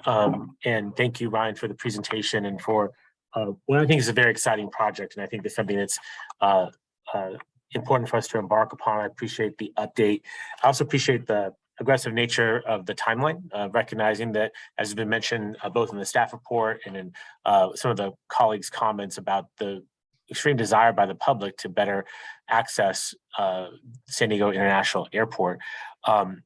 You know, in the spirit of what Matt Hall was asking for, I think that this project, which is so necessary, can only be made successful if we're truly collaborating with every agency and every partner possible to make sure that this significant investment of public dollars can yield the most benefit, which is something we would do anyway. But I recognize that this project captures the imagination of the people, and so therefore, the interest is greater.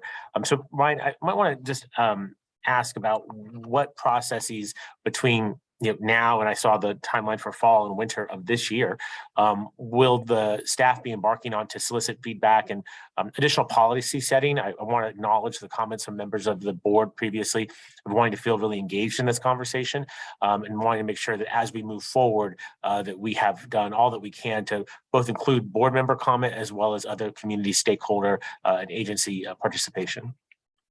Thank you, Mayor. And I think that's a great question. We have already started working with our team, our engineering team, of looking at, all of the concepts that are before you today, looking at alignments, looking at, the rights of way, all the technical challenges of constructing each and every one of these options. What we have set up is a kind of a schedule and a timeline of where We do our technical study, then we're convening a group of stakeholders from the city, from the airport, from the port, Caltrans, our transit agencies at MTS and NCTD, and we have topics where we, get real nerdy and we start talking about geology or traffic, and we present what we have found through our technical analysis. Then we take feedback and comment from our partner agencies, and we can incorporate that into the understanding and findings of our study. And then, a few weeks later, we have another topic. We share our technical information, and then we have another meeting where we talk with those same stakeholders and get their feedback and incorporate it into the understanding. Kind of an iterative process, until we feel we've appropriately explored all of the issues. Excuse me, Ryan, and if I may, there's like 3 different places where we're engaging. So we've got the stakeholders that are part of the MOU, the agreement that this board approved on how we were going to work together to make this connection. So it's the technical staff from each of those agencies working together, including MTS and NCTD. And then we're continuously doing public outreach as well. So we have an overall public outreach strategy. And so we're going to continue to engage the public as we move along. And this is all information then that we will be able to bring back to you when we bring the results of this study, because we know as much as the technical part is important, so is the stakeholder and public engagement. To be more specific, Mayor, I think your question is an excellent one. So all this information is going to lead us to come to you to say, we need to coalesce around the project and immediately start the notice preparation for the environmental work. You're going to have to make that decision, and that all this work we're doing right now is going to lead to us doing the notice of preparation. Because like you said, time of the essence. Let me just remind this board that we're not the only airport that's trying to have other options going to. Actually, we are one of the few airports that do not have. And so this is not like a rocket science, but we're really trying to do it right. We're trying to do it so that every single resident of the 3.3 million San Diegans have the opportunity to access the airport with choice. And to Supervisor Anderson, and the supervisor and I have these discussions, I couldn't agree more. We need to solve the first and last mile, and we need to put options. That's in the next item. You're going to hear some of the requests for innovation concepts. And understanding some of the communities, we cannot put buses and rail to Ramona. We have to figure out a different way for a first and last mile issue, so people at least have an opportunity to access that choice. And that choice has to be not 2 hours versus 20 minutes in the car. It has to be 20 minutes versus 20 minutes. So all of those issues we're really working hard to address. But Mayor, to your very specific point, this board this year will have to make a decision whether we start the notice of preparation coalescing around the project with multiple alternatives. Hassan and Colleen, Ryan, thank you for answering that. Just to drill deeper on acknowledging that Sandag builds, and in the case of public transit, MTS operates. I believe that's still our strategy, although I imagine that could be a decision point in the future. Talk about where our conversations are right now with MTS. Personally, I think it would be advisable if our exceptional staff could present to the MTS board, knowing there's a lot of overlap between these two boards, but I do think that they need to be full partners. I know that they are. I've had conversations with them, but I want to make sure that as we consider stakeholder participation, in my mind, they and this board are obviously extremely important in the final decision. Totally, Mayor. 2 things. One is it's very known and will continue to be the case. We plan environmentally clear, design, build, and we turn it over to the experts to run. Don't have operational experts. Whatever the systems get chosen, it eventually going to be operated by both of transit agencies, and they can paint it any color they want. So we definitely want to involve both of our transit agencies from the get-go, and through the environmental process, there will be alternatives that include the alternatives that some of our transit agencies want us to consider. So we're not closing the door on that. But all I'm asking you is Definitely, I'm an engineer planner, but I'm an expert, not an expert in how this is done. Let us allow the experts to do the work, come back to you, because at the end of the day, you're the final policy makers who are going to say yea or nay. And as to the transit, presenting to the transit agency, would more than happy, Mayor, to go to both transit boards and make the same presentation and have the same discussions. We're working very closely with them, as closely as possible. We don't agree on all the issues, but we will work with stakeholders as we move forward. I appreciate that, and I hope that the agencies would be welcoming of that presentation. No hiding the ball, full transparency, everyone knows what's going on. And to those points of disagreement, which surely there will be, it's a very massive undertaking. There won't be 100% agreement, but hopefully there'll be significant consensus to allow us to move forward and deliver this thing that I believe the region needs and that the public wants. Final couple comments, Chair, and thank you for the time. Hassan made mention of what color. Well, if it's in downtown San Diego, I'm going to vote for red because we have a brand, and I get that, and I support MTS's feeling on that. I would just make two observations. One is the frequency needs to be extremely frequent. I don't think that's the most eloquent phrasing, but to the point about usability, coming every 15 or 30 minutes is simply not going to work. I think we have to have something that's much more akin to what we see in other airports, where you have a vehicle coming every 2, 3, 5 minutes max, to really make sure that this is as easy as possible for not just the workers, but the tourists and the visitors and San Diegans who are trying to access this. And another one, because of the map that was shown earlier, I'm extremely sensitive to the fact, let me take a step back. This is a regional asset. All of us, all of our cities benefit from having an international airport of the caliber and scope of what we have in San Diego. But this happens to reside in my city. And the burdens that come with that, particularly the vehicle traffic on the roads around the airport, are significant. That's a part of why I'm very animated on this project.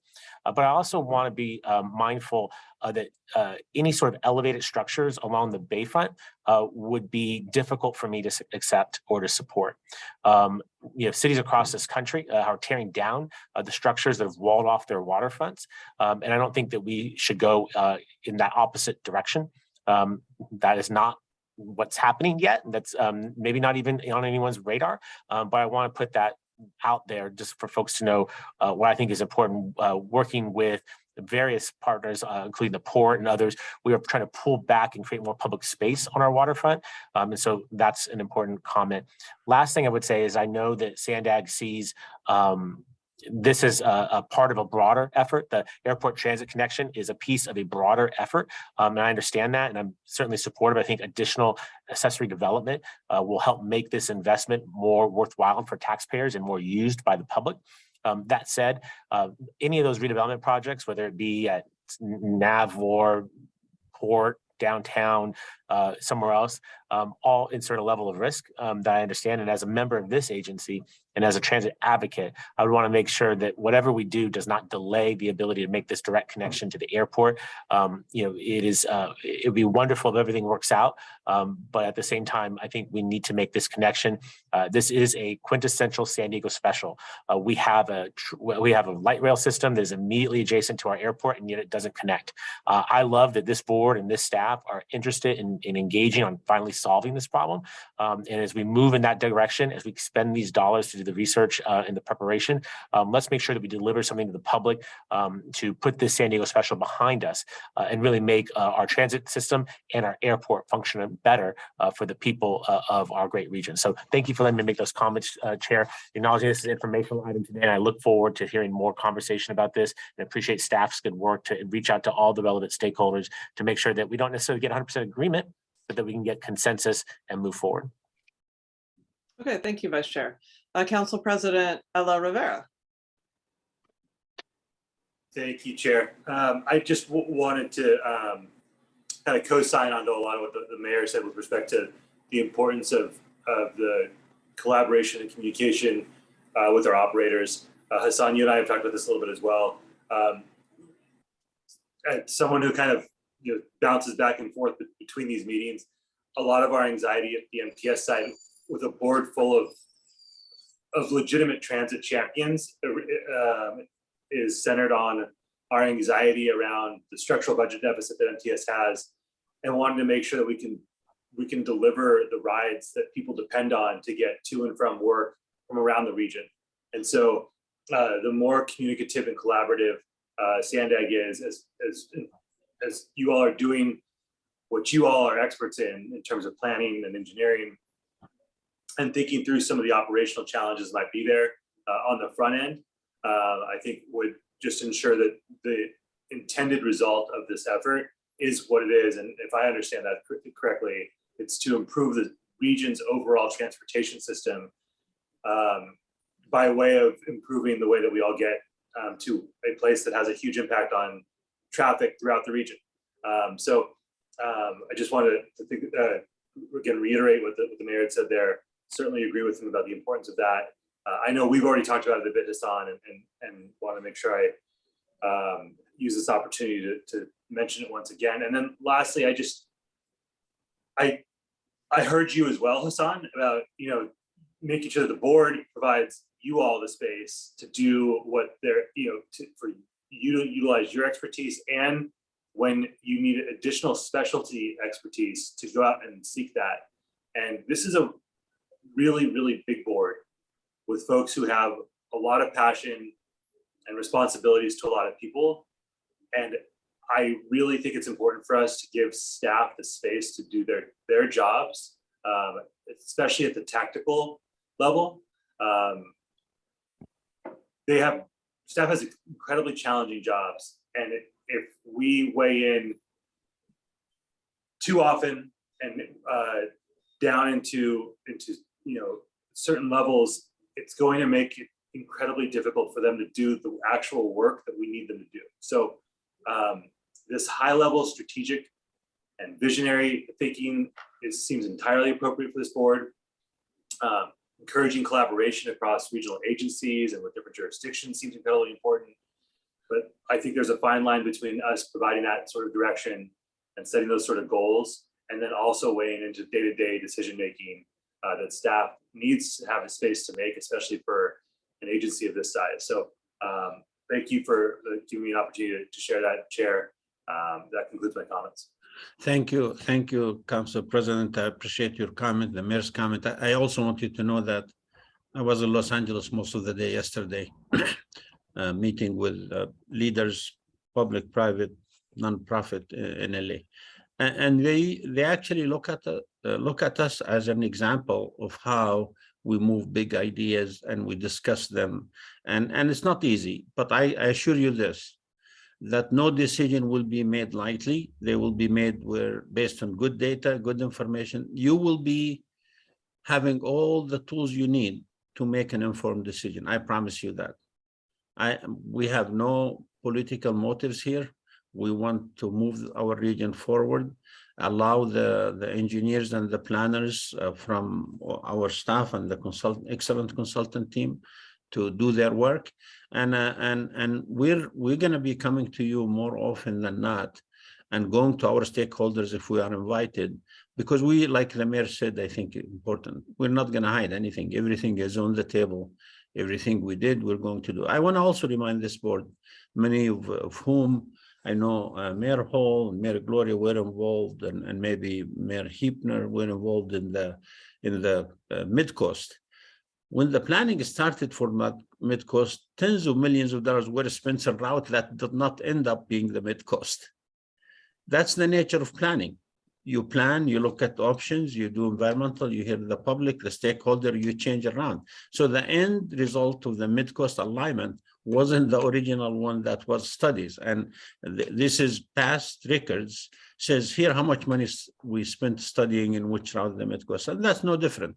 I believe spending $20–30 million is a small cost for a multi-billion-dollar investment in generations to come, hundreds of years. So I ask for your patience, and I tell you that there is no motives in the staff except to provide a good transportation for the future. And I agree with many of the comments. I think Supervisor Anderson's comment is well taken. we can't just simply assume things. We can't just assume that somebody with 2 bags and a couple of kids trying to travel is, like Mary Gloria said, is going to wait 20 minutes for the next train to come. All of this is going to be considered by smarter people than I am, and I'm sure you will benefit from giving us the chance to do that. I appreciate that, Council President. Thank you. Okay, thank you. So I just want to make a few comments on this item as well. I agree with the Vice Chair about this being one of the most important regional projects, and I think it's important to see it in the context of the other important regional projects that we're now have been at the finish line of, like, for example, the Blue Line, cutting the ribbon on that this year, and then also the third border crossing, many years to develop that project. And the other one is the Build NCC project, which is in my neck of the woods in North County. And what I really want to make sure to communicate from my perspective is that I would like to make sure that this project, which is so important for our region, is the scope of it is actually big enough that it does handle multiple problems, and that it's conceived in the way that something like Build NCC project was. So the Build NCC project was widening the freeway and improving the lagoon health and double tracking the railroad and building separated bike lanes. It was all of those things together. And so when it wasn't clear to me what the scope of this project was really. Despite having had multiple briefings with staff and a lot of technical information, but until we had the board meeting presentation that really just focused on going from the airport to that Middletown station or that port property as that first leg, but then having these other things that were left really uncertain. And so the idea of how does from Middletown, how would it connect into the existing transit lines? How does it connect to MTS? How does it connect to NCTD? How does it connect then to a potential downtown mobility hub? And making sure that some of the things are handled, like, for example, as Mayor Huebner mentioned, the quality of the road, but also just the right-of-way constraints around Laurel, as someone who drives to the airport and has taken transit to the airport, but when you're leaving the airport to get back onto the 5 freeway headed north, you drive on Laurel and then you turn left onto India Street, which is in terrible condition. I mean, it's a really old road that is not well maintained. The pavement, there's litter, there are people living unsheltered. It's traffic's merging everywhere. It just seems like there hasn't been any love in that area in a long time. And it's also, quite a distance really to get onto the freeway. So, making sure that this project, when we're thinking of transit to the airport, and we're considering MTS, and we're considering NCTD, and we're considering the Coastal Commission, and we're considering the port and Caltrans, I mean, these multiple stakeholders, I just really hope that we can have a vision that's broad enough, like the Build NCC project, to say we're solving for equity, we're solving for climate goals, and we're contributing, as was mentioned by multiple people, to improving transportation in this county, throughout the county, for the whole region. And so I know that means there are always these questions of what is this project scope, and are we dividing it into phases, and what can we afford? But something like Build NCC, which had partners at the state level and partners at the federal level, we were able to do that. And I think that's a model. And I'll just also want to highlight that I was in a meeting in Washington, D.C. with Hassan and Mayor Gloria, where we were meeting with Pete Buttigieg, who said, as an example of what not to do, having your airport transit go only from the airport to your parking garage. That is too minor of a goal for this project. So I know that these other partners add to the complexity, and that this is what we'll be studying in the next phase, but just really making sure that we're looking at this holistically as it sits in the county and all the diverse transportation needs is really important. And I know the airport, I'm on the Airport Authority Board, and we have our airport chair here, Gail Cabrera. Everybody at the airport is very excited about this and really wants this to be part of the future of how people get to the airport for work and for travel, and as part of the transportation that we have in the city of San Diego and throughout the entire county. So I think there is a lot of broad-based enthusiasm for this project, and I'm really hopeful that we're here at the starting line and that we'll be able to have something good that comes at the next time we hear about it. So I want to thank the staff for all the hard work and the board members for their comments. And I'm really hopeful at what the next generation of this will look like. So with that, let's move to the next item. So we have item 13, because that airport was an information item only. This next item is a requested adopt item. So this is the Regional Vision Zero Action Plan and Resolution. And I will hand this over to Sandag staff.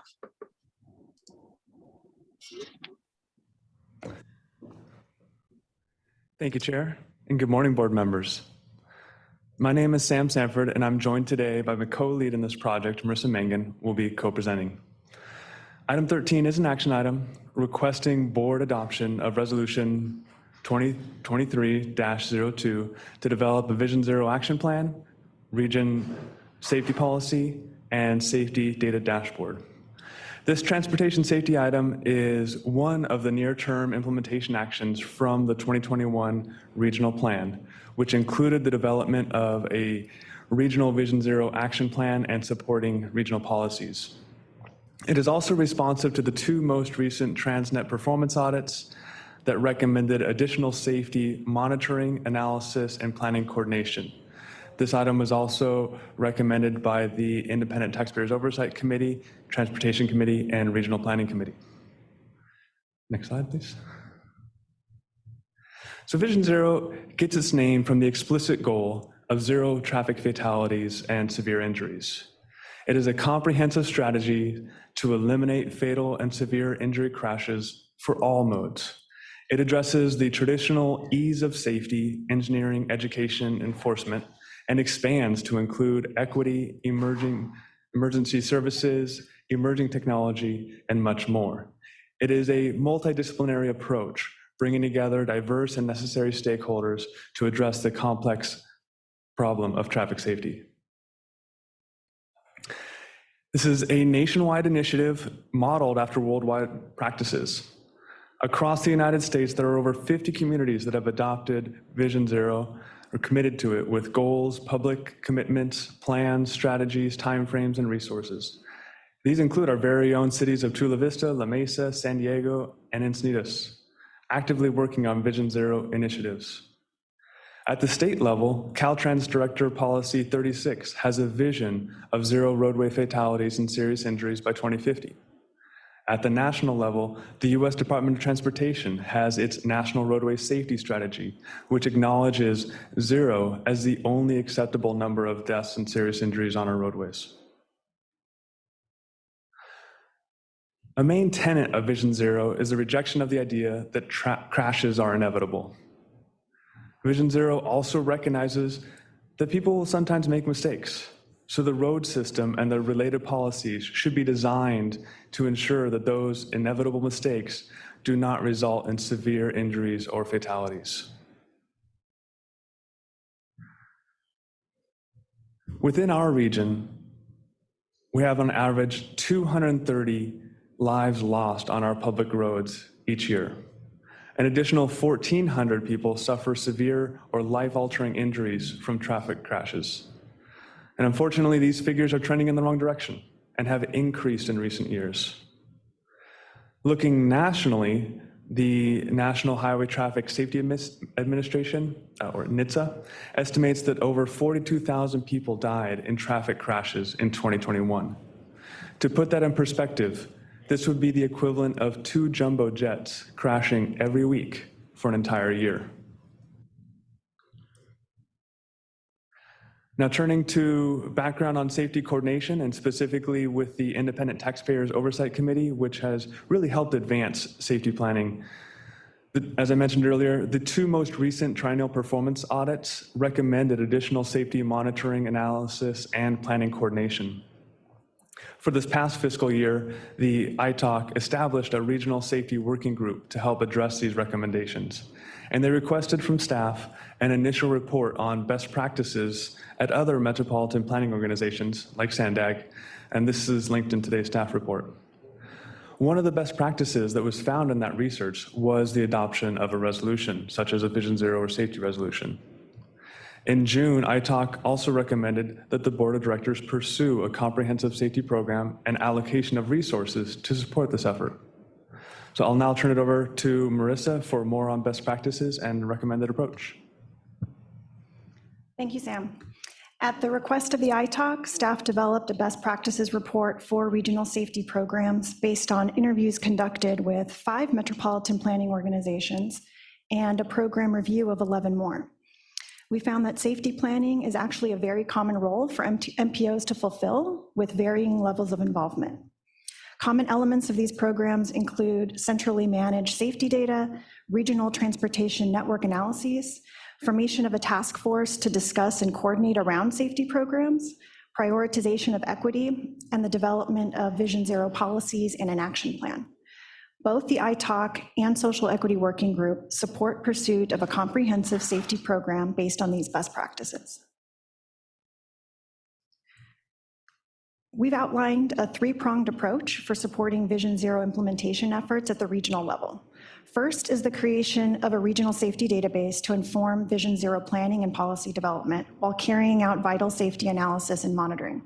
As you all know from the 2021 regional plan development process, data is key to informing how we look at past and current trends to improve quality of life conditions for the future. Next is the development of a regional Vision Zero action plan over the next 18 months. But an early task of this plan will be to define what we call a high injury network for the region to capture where the highest proportion of fatalities and serious injuries are occurring. In other places around the nation, the majority of incidents occur on a relatively small percentage of corridors, some of which run through more than one jurisdiction. The action plan will also include proven roadway safety strategies that align with the federal safe system approach to roadway design and use. Elements like safer people, getting people to be more responsible on our roads, safer roads through improved multimodal design, safer speeds for everyone using the roads, and safer vehicles on our roads. Last and certainly not least, we'll tailor a variety of regional safety policy considerations that align with the action plan and data dashboard while building upon national and international best practices. It's really important to note that a regional approach does not replace the need for local agencies to continue on with their own safety planning. SANDAG is well positioned to facilitate interagency collaboration across jurisdictional boundaries, particularly as we play catch up to other regions in defining this high injury network. This work can then inform local agency work in the area as they possess the required intimate knowledge of their streets' safety challenges. Next slide. Staff have already initiated work on developing the safety data dashboard, leveraging statewide collision data. Augmented with advanced filters and analysis capabilities, the dashboard can serve as the basis for informing Vision Zero action plan development and implementation while enabling local jurisdictions to improve upon their local roadway safety efforts. It'll also provide a common and consistent data source for our whole region to help us monitor and track roadway safety progress while identifying new challenge areas. And it'll allow us to integrate additional data sets to strengthen analysis capabilities, things like roadway speeds, lane configuration, near miss data that we don't really have access to at this point. And a geographic visualization component will also be added to help tell this compelling story of how roadway crashes are impacting our local communities each and every day. As far as next steps, staff is requesting your adoption of a Vision Zero resolution to formalize this commitment to prioritize transportation safety and initiate work in this area of regional plan implementation. Adoption of a resolution positions SANDAG to be competitive for new funding opportunities geared towards safety by demonstrating our region's coordinated approach to implementing Vision Zero interventions. This resolution has been provided as attachment 1 to item 13 of today's staff report. Staff will apply for federal funding this fall to support action plan development through a new discretionary grant program known as Safe Streets and Roads for All.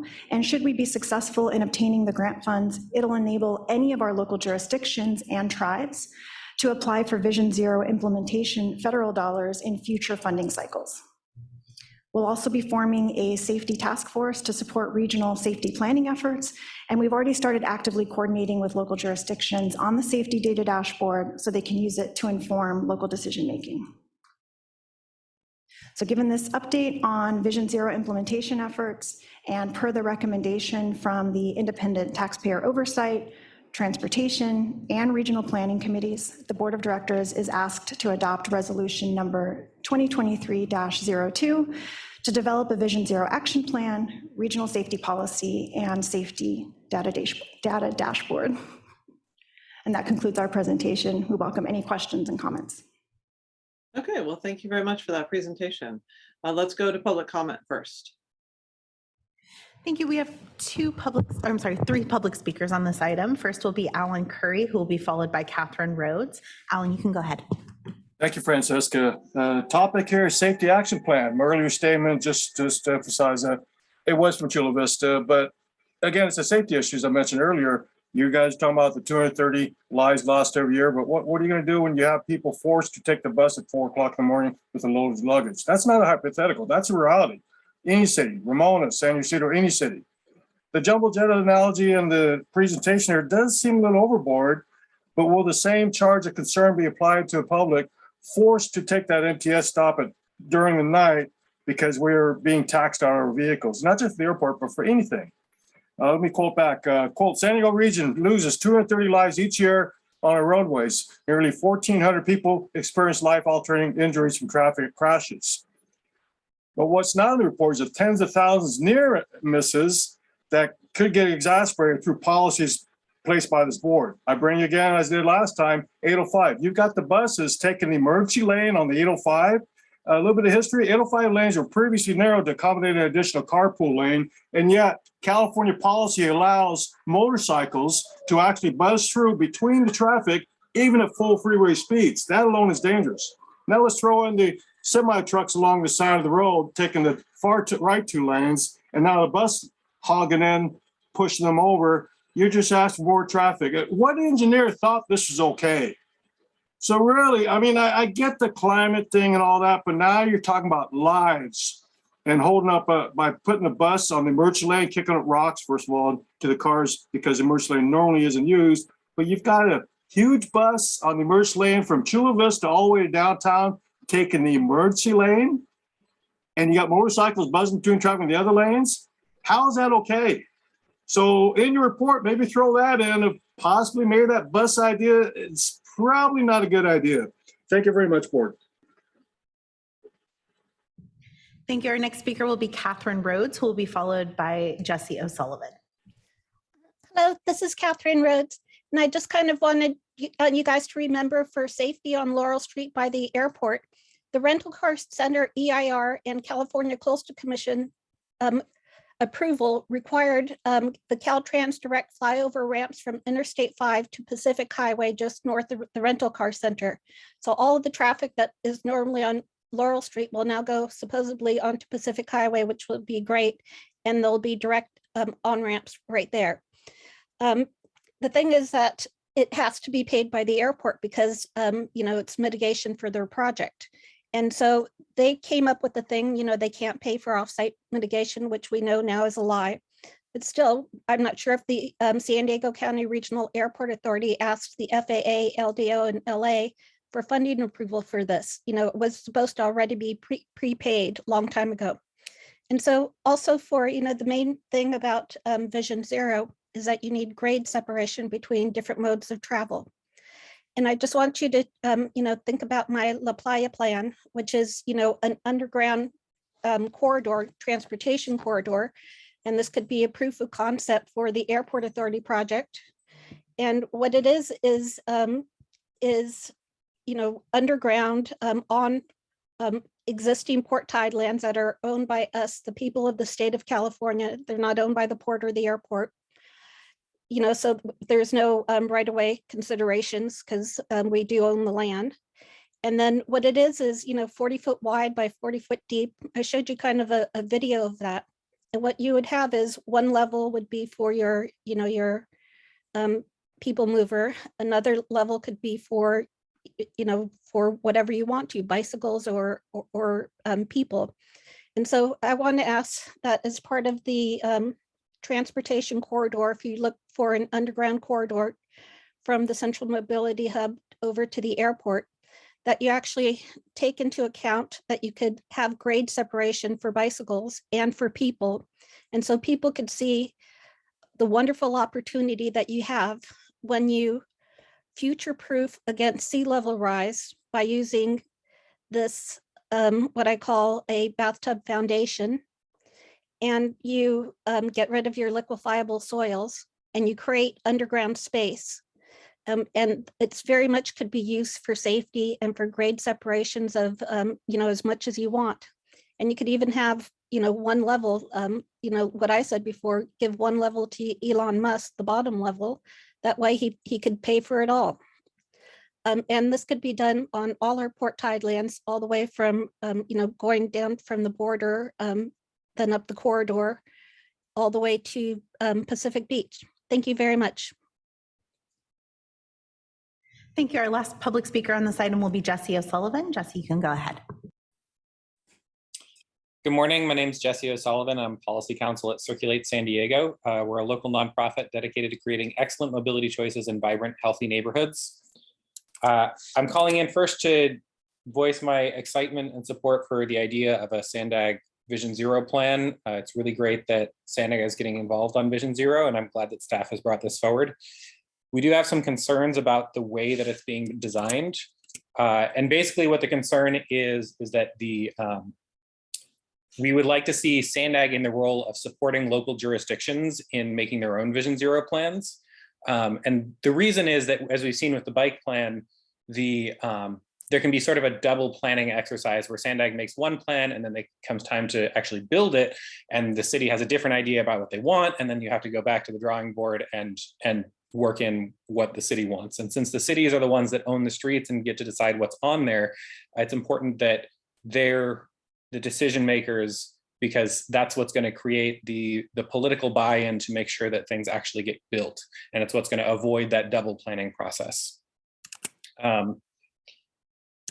Last week at the joint meeting of the Transportation and Regional Planning Committees, Councilmember Elo Rivera moved to include language about supporting cities and also specifically identifying pedestrians and bicyclists as the most vulnerable road users in the Vision Zero resolution. We're fully supportive of that. And yeah, would encourage you to make sure that the way that we are implementing Vision Zero at Sandag is the way that will most quickly deliver actual projects that are going to save lives. Thank you. Thank you, Chair. That concludes the public comments. Okay, thank you. Could staff just address the last comment about avoiding the double planning process and making sure that cities are still creating their own Vision Zero plans? Because I know that was also a letter we received, and I heard some information from staff about that, and I'd just like to know what the response is publicly. Yeah, thank you for that question and opportunity to provide comment on that. So we're in agreement with Circulate that there needs to be multiple levels of planning. We see the regional approach provides kind of a higher level review of the entire region, corridors, agnostic to ownership or maintenance responsibilities of the roadways, so we can look at corridors across multiple jurisdictions. So we have this network-wide view, whereas local jurisdictions have more specific view on the facilities that they own and operate. They have insights that Sandag does not have. We see the need for both of these planning efforts and for those to help and support each other. Okay, thank you. So I'm going to call on the Regional Planning Committee Chair, who is Mayor Salas first, and then we'll go to you, Gustavo, and then the rest of the board. Go ahead, Mary. Thank you so much. I was experiencing a few technical problems for a minute, but I'm back. So I'm really happy to see this moving forward, because the city of Chula Vista adopted our own Vision 2020, Vision Zero 2020, Vision Zero in 2020. So we really appreciate the steps that Sandag is taking to assist other cities with their local efforts. So that way we're committing to developing a regional action plan and supporting the policy. So when the time comes, I'd be happy to move the item. Okay, thank you. Gustavo from Caltrans.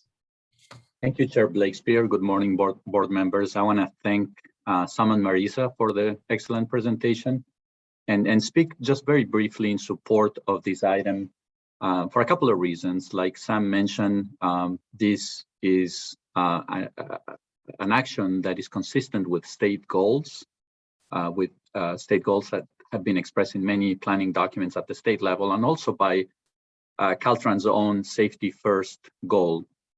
Per the Director Policy 36 that Sam mentioned, we are at Caltrans developing our own safety action plans and our own district safety plans. And this is important because half of the deaths on our roadways and serious injuries in in our county are happening on state highways. But nonetheless, I do think that a regional approach is needed, and offer to collaborate with SANDAG on the development of these regional Vision Zero action plan, regional policy, as well as a dashboard. I think that all of us, regardless of our jurisdictions, have a responsibility in this, and we can work together to make this Vision Zero a reality by year 2050, including all the cities, the county, and all tribal governments. I'm happy to see a comment by Chairman Martinez before he left the meeting that he's also in support of these items. So thank you. Okay, thank you, Mr. DeLarda. Now we have Councilmember Edson. Thank you, Chair. I'd like to thank staff for the reports, and I have a question. Trespasser strikes are a real issue. It would be helpful if SANDAG could add information related to rail fatalities on its safety data dashboard. My question is, can that be done? So I believe we have data on that available through public data sources, the National Transit Database. We can add that into the data dashboard, and then as we develop the scope for the plan itself, we can continue to evaluate how we can work with our transit providers on including safety. Thank you. Thank you. Mayor Huebner. Thanks, Chair. Just a couple of questions. So in the past, it's been a jurisdiction by jurisdiction commitment to Vision Zero, and now we're looking at it region-wide, and I'm just confirming that the benefits to this approach is that, number one, we'd be more competitive for federal grants, and I'm gathering that as a fact, and but then do those grants go to SANDAG, who then distributes them to the jurisdictions, and then how is that determined who gets what? And then I'm gathering that what SANDAG will do is be creating sort of a cafeteria approach to the policies and the proposed actions, rather than coming up with approaches for each city. And that would be a way that we could avoid doing these duplicate plans. So these are sort of statements with questions inside. You think staff could respond? Sure, I'm happy to respond there. We'll be applying for the Safe Streets for All grant to develop the action plan, which will enable all 19 jurisdictions and all 18 of our tribal nations to be able to then apply for implementation dollars under that action plan in future federal funding cycles under that same grant program. So we're doing one grant application to do the plan for the region, and that allows any of the other jurisdictions and tribes to apply for the dollars to implement, and they'll control those projects. We can, of course, advise, provide technical assistance in the years to come around implementation, but they'll own implementation projects and they can scope out their applications in the future with our assistance. We can also then in the future work together to make sure any cities in our region that don't have anything developed for Vision Zero can look to our resolution, look to the policies and action plan we developed to get it going in their cities. And so maybe kind of a template or a cafeteria plan that you mentioned could be the way to go. We're here to provide the framework and the assistance for them to get started and catch up to where maybe the city of San Diego, Chula Vista, La Mesa, and Encinitas are today. That's very helpful. Another thing is e-bikes have become quite prevalent on our city streets, and it become a real problem. We're seeing a lot of kids riding them. They don't appear to have any training whatsoever and don't seem to understand traffic laws and so forth, and I think are causing some accidents, hopefully not fatalities. Will e-bike policies be included in this Vision Zero action plans and policies? Most definitely, since we have seen a major uptick in those types of devices. I'm a rider myself and see it every day and experience the roadway in that way. We will include that and also account for the fact that we need education and outreach to everyone using the road. Folks driving larger vehicles, sedans are becoming larger SUVs, and there's a larger number of smaller vehicles that people are using. Some of them may be going higher speeds like mopeds and other things. So we need to account for all of the new things using our roadways and sharing space. That's great. And then my final question is, do cities need to do, who are Vision Zero? I was surprised to find out that we were not Vision Zero already. Do we need to adopt this resolution ourselves, adjusting the wording to our cities versus SANDAG? What other steps do we need to take to be able to join in on this? I think at the starting point, we can use this Vision Zero resolution as a template. We'll share it with all jurisdictions in the event you want to copy it, adapt it, and have your own councils adopt a Vision Zero resolution for your city, as Mayor Salas had mentioned they did in 2020. Great, thanks so much. No problem. Okay, thank you. I wanted to make sure and support what Councilmember Edson said about rail strikes. So if someone is walking or biking across a railroad corridor and they get hit, that should certainly count as an accident or a trauma, or however you, I want to make sure that's not excluded. So that does seem like it would be an oversight if it wasn't included. So I just want to make sure and second that comment on that she made. I think that the other people whose hands up are up because of previous comments. Please correct me if I'm wrong, but I think Mayor Salas had a motion to adopt, and I'd be open to entertaining a second. A second, Huebner. Okay, great. So let's go ahead and vote. Thank you. For the City of Carlsbad, Mayor Hall. Yes. For the City of Chula Vista, Mayor Salas. Yes. For the City of Coronado, Mayor Bailey. Yes. For the County of San Diego, Supervisor Anderson. Aye. For the City of Del Mar, Councilmember Gasterland. Aye. For the City of El Cajon, Councilmember Goebel. Yes. For the City of Encinitas, Chair Blakespear. Yes. For the City of Imperial Beach, Councilmember Aguirre.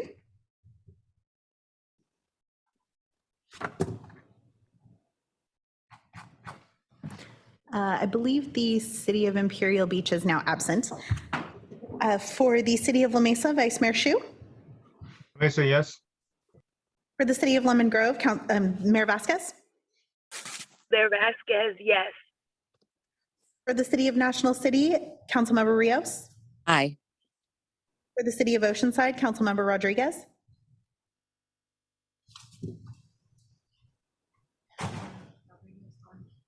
The City of Oceanside is absent. For the City of Poway, Mayor Voss.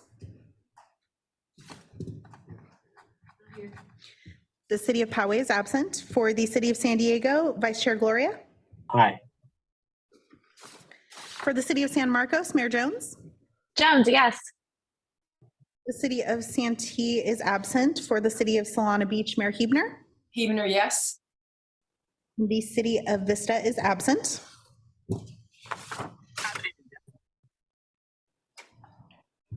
That item does pass unanimously with those members that are present. Okay, thank you. And I wanted to make sure that the public record also reflects the comment of the Tribal Authority Board member, Cody Martinez, who had to leave. He said, I wanted to provide comments of support and ask the board to support inclusion of the tribal nations for the Vision Zero Plan resolution. This action would be welcomed by the tribal nations in the region. So if we can make that a part of the official record, I'd appreciate that. Thank you. So now we will move on to our next item, which is item 14. This is the draft 2023 Regional Transportation Improvement Program. So I will call on Richard, and this is a requested accept. Yes, thank you, Chair, and good morning, board members. My name is Richard Radcliffe, and I am a financial analyst for Sandag. I'm here today with item number 14, which is for the draft 2023 Regional Transportation Improvement Program, or RTIP. The RTIP is the 5-year short-term program of projects that implements the projects in the regional plan, which is the long-term planning document. The current 2021 RTIP was adopted by the board on February 26, 2021.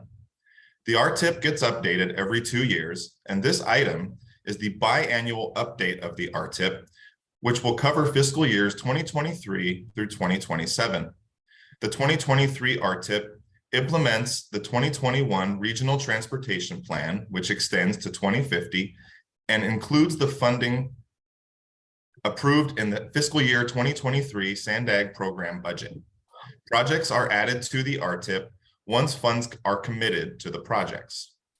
The set of projects included in the 2023 RTIP was developed in coordination with member agencies, Caltrans, MTS, NCTD, and other agencies that have transportation projects within the San Diego region. It includes a total of 562 projects, including 396 projects carried over from the 2021 RTIP, 35 new projects, and 131 projects listed as completed, deleted, or delayed. The Independent Taxpayer Oversight Committee, or ITOC, reviewed the list of new projects programmed with Transnet at its meeting on May 11th for eligibility and agreed with staff's assessment that all projects were eligible. The ITOC reviewed the draft 2023 RTIP, focusing its review on the Transnet program of projects at the July 13th meeting and had no comments. Attachment 2 on page 70 of today's agenda provides a summary of the entire program with major Sandag and Caltrans investments organized by corridor to align with the regional vision. Sandag and Caltrans corridor projects reflect the funding levels in the FY23 Capital Improvement Program that was approved by the board on May 27, 2022. The corridors include all projects that would make up the multimodal corridor, including highway, transit, and multimodal projects. This report shows all funding by fund type, including prior year funds expended, which shows a total program of more than $18 billion. Since major projects remain in the RTIP for a long time while they are in the final stages of plant establishment and financial closeout, we have placed these into a category for substantially completed projects, which includes SR 52, SR 76, SR 905, I-15 managed lanes, and the completed I-805 HOV segments.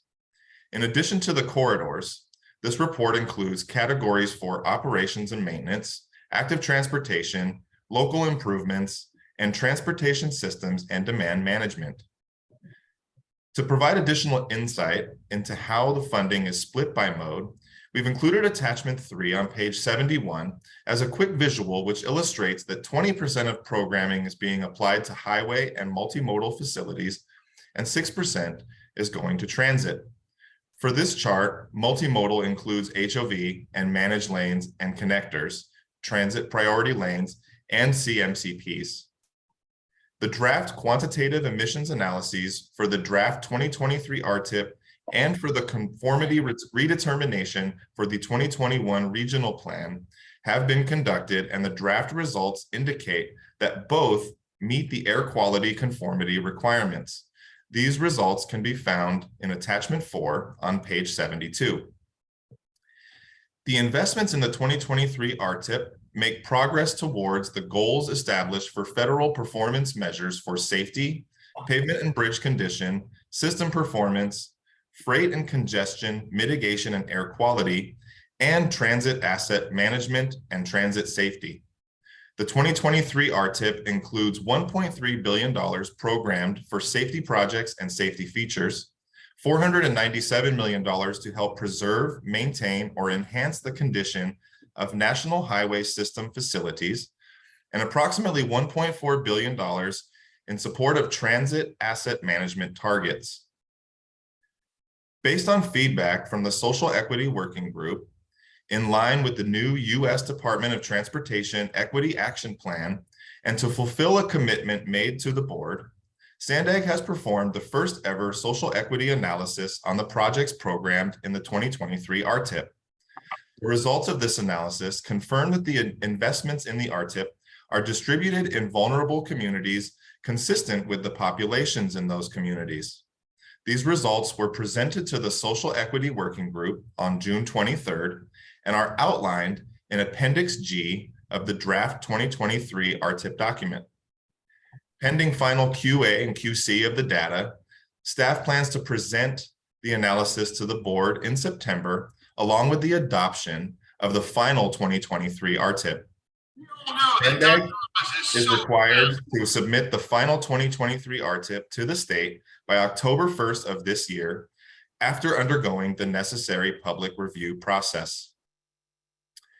Please note that for the recommendation shown on this slide, the agenda and report show that the public hearing was to be held at the September 2nd, 2022 Transportation Committee meeting, but that meeting has been canceled. Therefore, the Transportation Committee recommends that the Board of Directors accept the draft 2023 Regional Transportation Improvement Program, including its air quality conformity analysis and draft air quality conformity redetermination of the revenue constrained San Diego Forward 2021 Regional Transportation Plan for distribution for a 30-day public review and comment period, and to set a public hearing for the September 9th, 2022 Board of Directors meeting. That concludes my report, and I'll be happy to take any questions. Okay, well, thank you very much, Richard. Let's go to public comment first. Thank you, Chair. We have one public comment. Alan Curry, you can go ahead. Hey, thank you again, Francisca, and to the board. I saw Mayor Salas a little while ago.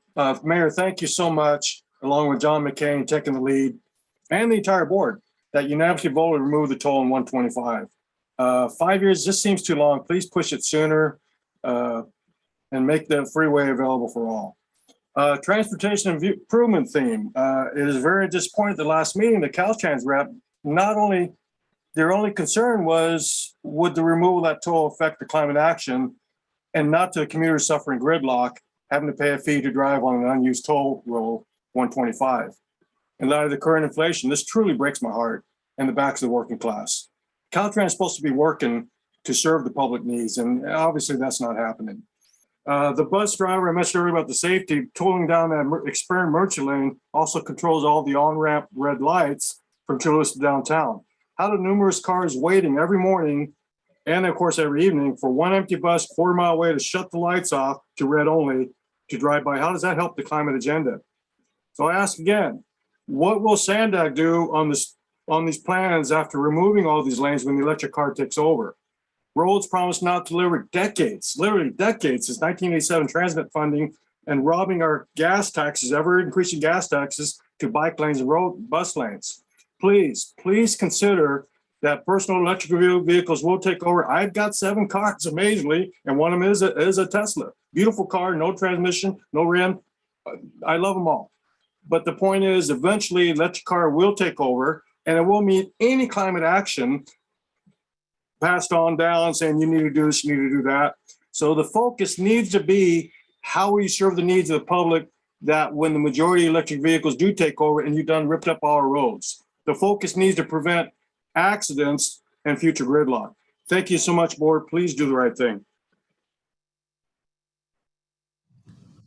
We have one additional public comment. Catherine Rhodes, you can go ahead. Oh, wonderful. Hi, this is Catherine Rhodes. And again, I'm just trying to find out how much money you're going to actually get from the airport authority, how much money you've gotten from them so far. If it's zero, if you could say, it's zero. And then, since you're not doing the road mileage charge, if you could actually look into what I talked about before, the passenger facility charge, and how the new FAA document states that you can actually use airport revenue for transit, not just to the airport, but it could go farther than the airport. And so far, I have not seen anybody analyze that as part of your, your federal consistency. Are you going to actually get any of this money? Have you actually gone to the Los Angeles Airport District Officer and asked? I know as part of your agreement with the airport and everybody for that, the airport said only they are allowed to contact the FAA ADO in Los Angeles. So again, I think that's something that you should change. Thank you so much. Thank you, and Chair, that concludes the public commenters. Okay, thank you. Mayor Hall.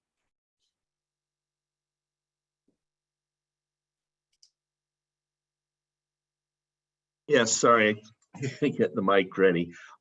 Could you help me understand where we're at on from the 5 widening from Highway 78 to Vandergrift in this plan? Is there someone from Caltrans who can answer that question? Sure, thank you for bringing that up, Mayor Hall. So 78, widening on I-5 from 78 to 76 is environmentally cleared as part of the North Coast Corridor. It's currently not funded, and it needs money for design and construction ultimately. Once we identify funding for design, it'll probably take a couple of years to get the project designed and then move it to construction. Does that answer your question, Mayor? Yes. So could you help me also with 78 and 5 in the widening there, or the interchange? Sure. The 578 interchange is funded for the environmental phase, and the environmental studies are supposed to start this year for the connection of 5 to 78 right by the lagoon. Okay. And I understand the climate action. I understand the need for everything to work. Just for everybody's understanding, in the last week, I've received at 4 different times people calling me on my personal number to say that they've stacked somewhere between 10 and 20 miles north of Oceanside trying to go southbound. Also, with 78 and 5 not working, you're actually adding more vehicles miles traveled because more people on the western end of 78 are driving all the way to 15 and south. So just like what we've experienced at Otay and the border, we're experiencing that in a great way. And Caltrans, could you help me? How many people travel by Carlsbad and Oceanside a day on Highway 5? 400,000? I don't have the number off the top of my head, but it's hundreds of thousands, yes. So we have hundreds of thousands of people moving at 5 to 10 miles an hour for hour on end because our system isn't working. Those are my points. Okay, thank you, Mayor. Councilmember Shu.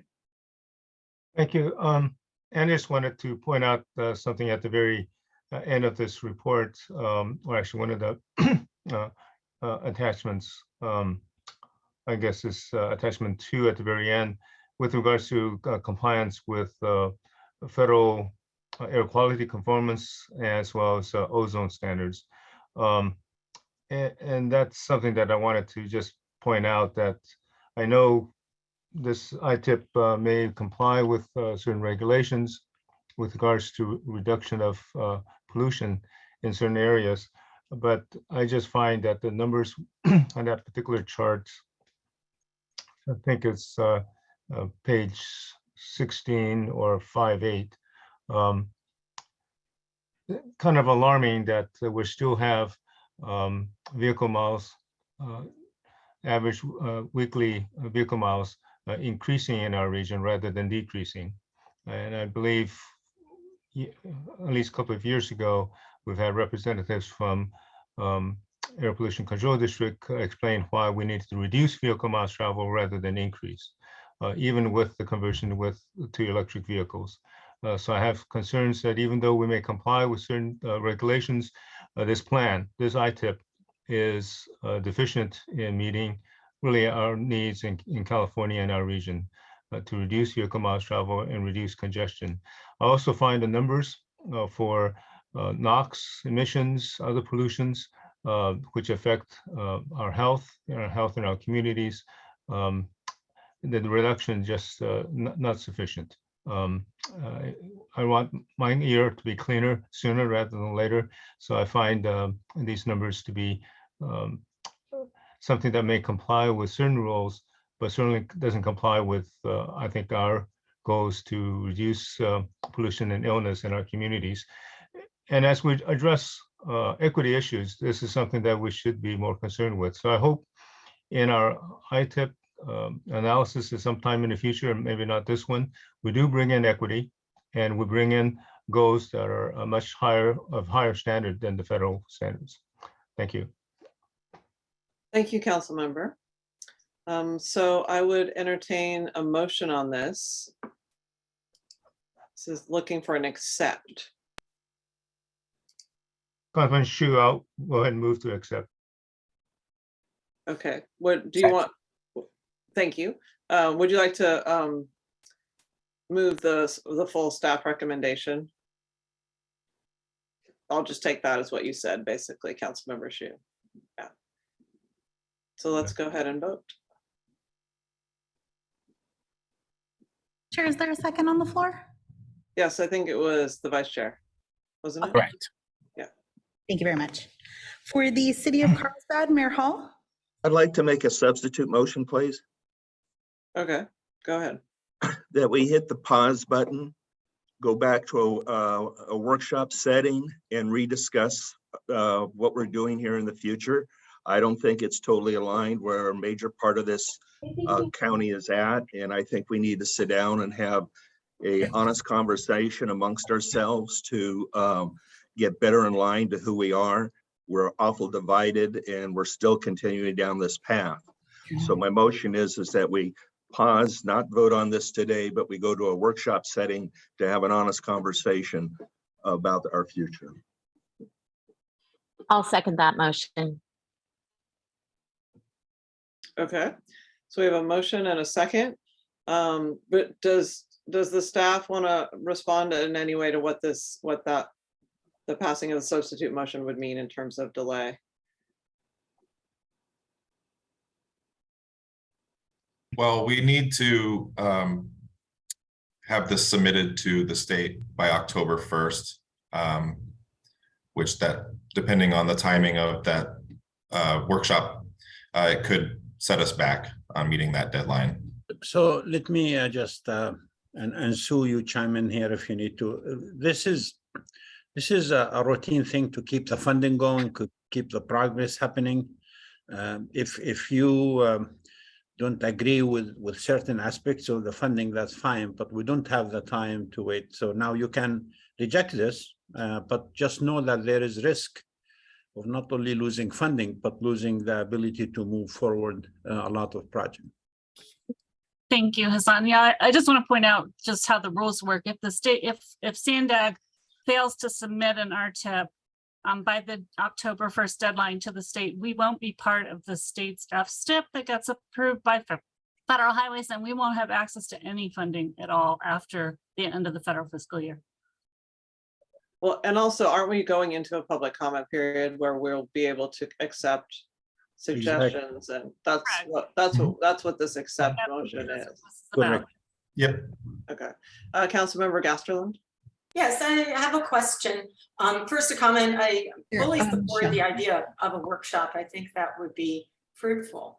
The question is, could the original motion be amended to include a workshop, or direction for a workshop be included in some way?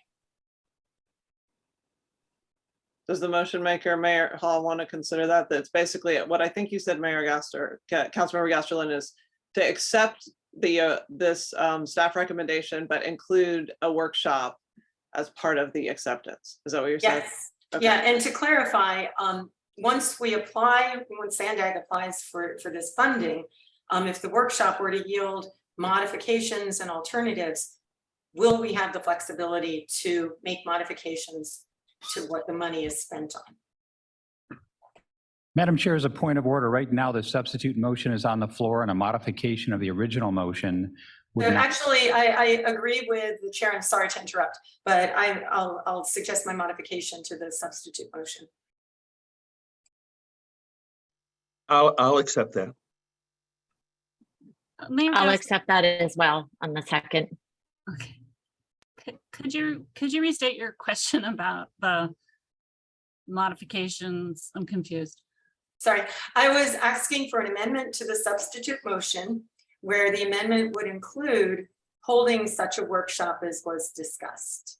So basically, I'm sorry, where the substitute motion would be to approve with the workshop attached to it.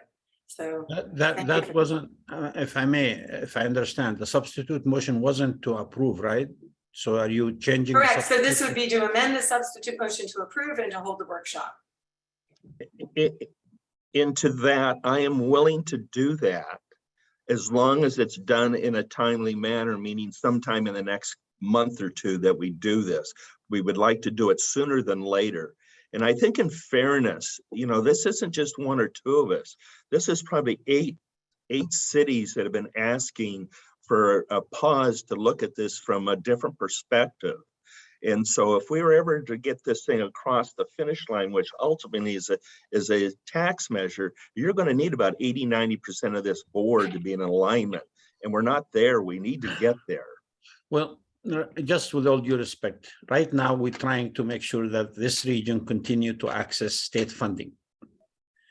And frankly, I can't believe that we're even having this discussion. This is what your staff do. Keep the agency moving forward, keeping the money coming here. I totally understand if you reject certain projects in the tip, that's totally fine. But to come here and put in jeopardy the whole funding, the STIP funding I can't even describe how this feels like. You want workshop, we can have workshop every week if you want. But the issue is we have a deadline to meet to approve this. You either approve it or don't. And by don't, you're making a statement that we don't want to be part of the funding. Well, can I just ask a question? What if the workshop was on September 9th, which is when we'll be hearing this? We basically just make that part of our public hearing here. You could do that, Chair. You could make the workshop part of the public hearing. Okay, I'm going to call on some of the other people who have their hands up before. So Mayor Salas. Thank you very much. So, I'm really confused, and part of the confusion was when our General Counsel, John Kirk, was answering the question. My internet dropped off, so I didn't hear his response. So I don't know the concept of, I know that Mayor Hall wants a workshop before we take a vote. Mayor Gasterland says to approve it, but then have a workshop, but I'm unclear as to whether that workshop will delay our application and then put our funding in jeopardy. And if that is the case, then I wouldn't support the substitute motion. I just want some clarity on this. I think you have an opportunity, if we were to hold a workshop at the date of the public hearing, we're going to come back and ask the board to adopt the proposed final RTIP on September 22nd, or I think. Or 23rd. 23rd. So there'd still be an opportunity for you to adopt the proposed RTIP with whatever modifications are suggested. To some degree, we can do modifications to the proposed final within guidelines of. Okay, and that wouldn't affect our funding? As long as we, Mayor Salas, as long as we have an action before October 1st, what Sue's saying, if you want to have a workshop on the 9th, have your say, then we come back to you on the 22nd with the same approval. But let me also say that there can't be substantial changes, because then you have to outreach those changes to the partnering agency, etc. But you can, if you want to have a workshop on the 9th, make the board meeting a workshop for this, get your input, we come back to you on the 22nd for approval, but that's cutting it close. I would hope that today you approve the plan with the understanding that if you want workshop, we can do one every week. Well, you don't want to make busy work for your staff either. But yeah, we are obviously making busy work for staff that we do not have most of the times, but we're willing to comply. But this approval is important to keep the region not only competitive, to get any funding, period. Okay. So Chair, can I say something? Yeah. As long as we agree to have a workshop, I understand we got to keep the money moving. Even if the workshop is in October, I'm okay. But at some point in time, we need to sit down and get ourselves aligned. So I'm trying to be as hospitable as possible. I would just like to make sure we get it done. I don't want to cause any tension. I don't want to necessarily stop our money. I know it's too short a time if we were to come up with a different direction, to amend it and put it through all of our process. But we're starting down a walkway that's going to take us up into 2025. So, I would, the staff, pick a date, it doesn't have to be rushed. I just want us to do like we did the other day when we were at Balboa, to sit down and have this conversation. So Mayor Hall, will you withdraw your substitute motion and Hassan will commit to planning a workshop, and he can talk with you about the format and that, and then we can move forward with this item? We're happy to do that, Chair and Mayor Hall, absolutely. Thank you. Sorry. I withdraw. I apologize once a motion has been made and seconded, it belongs to the body. It cannot be withdrawn. It needs to be disposed with. Okay. Well, isn't there a procedural way that we can just go back to the original motion? Ultimately, you can vote down the substitute motion. That will bring you back to it. Right now, as I understand the substitute motion, it is a staff recommendation for not approval, but acceptance of this for distribution for a 30-day public review and comment period and board workshop to be set on September 9th. And I never said September 9th. Someone else said September 9th. So can I just say by the end of November? Okay. If we're going to put a date in it. Yes, you can modify your motion. Okay. Okay. Councilmember Shu? Thank you. I'm going to be voting no on the substitute motion because I think it is rather confusing the way we've gone back and forth, so that we can have a clean motion. I really do appreciate Mayor Hall's points that we need additional work within our community. I think we can do that within the review that the Sandag staff is willing to do. But I think we need to first send a clear signal that this RTIP needs to go forward.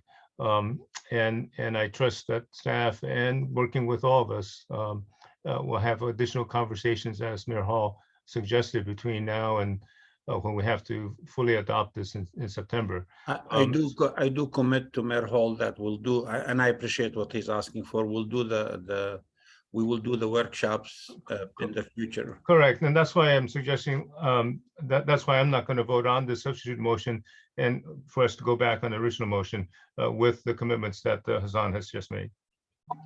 Okay, thank you. I'm going to be doing the same. Did you want to say anything else, Mayor Salas? Okay, your hand went down. Mayor Hall? No, I'm good. Okay, let's go ahead and vote on the substitute motion. Thank you. For the city of Carlsbad, Mayor Hall? Aye. For the city of Chula Vista, Mayor Salas? I'm going to abstain because I still don't understand the impacts of this. For the city of Coronado, Mayor Bailey? Yes. For the county of San Diego, Supervisor Anderson? Yes, aye. For the city of Del Mar, Councilmember Gasterland? Del Mar, aye. For the city of El Cajon, Councilmember Goebel? Yes. For the city of Encinitas, Chair Blakespear? No. The city of Escondido is absent. For the city of Imperial Beach, Councilmember Aguirre? Oh, I'm sorry, the city of Imperial Beach is also absent. For the city of La Mesa, Vice Mayor Shu? No. For the city of Lemon Grove, Mayor Vasquez? Mayor Vasquez, no. For the city of National City, Councilmember Rios? No. For the city of Oceanside, I'm sorry, the city of Oceanside is absent. The city of Poway is also absent. For the city of San Diego, Vice Chair Gloria? No. For the city of San Marcos, Mayor Jones? San Marcos, yes. The city of Santee is absent. For the city of Solana Beach, Mayor Huebner? Huebner, no. For the city of, and I'm sorry, the city of Vista is also absent. And that item does not pass. Okay, so now we go back to the original motion. Yes, that's correct. For the city of Carlsbad, Mayor Hall? No. For the city of Chula Vista, Mayor Salas? Yes. For the city of Coronado, Mayor Bailey? Yes. For the county of San Diego, Supervisor Anderson? Aye. For the city of Del Mar, Councilmember Gasterland? Del Mar, aye. For the city of El Cajon, Councilmember Goebel? Yes. For the city of Encinitas, Chair Blakespear? Yes. The city of Escondido is absent. The city of Imperial Beach is absent. For the city of La Mesa, Vice Mayor Shu? Mesa, yes. For the city of Lemon Grove, Mayor Vasquez? Mayor Vasquez, yes. For the city of National City, Councilmember Rios? Aye. The city of Oceanside is absent. The city of Poway is absent. For the city of San Diego, Vice Chair Gloria? Aye. For the city of San Marcos, Mayor Jones? No. For this, I'm sorry, the city of Santee is absent. For the city of Solana Beach, Mayor Huebner? Huebner, yes. And the City of Vista is absent. And that item does pass with 11 yeses and 2 nos. Okay, thank you. Now we're on to our last item, which is request for innovative concepts, item number 15. We'll hand that over to staff. Danielle. Good morning. I'm excited to announce this morning that the future of transportation is here. The Request for Innovative Concepts, or RFIC, is a collaborative process where we can work with the private sector to leverage new technology, new transportation trends, and new project delivery methods to bring the vision of the 5 big moves to life. Yeah, the new thing. This is a new approach to procurement. With traditional procurements, the public sector will develop the scope of work, and then we put it out to the private sector to bid on those projects. Alternatively, we have the unsolicited proposal process where the private sector can propose their ideas. For this process, we worked on a collaborative way that we can work together to provide input on their ideas and iterate into a final concept that will benefit everybody.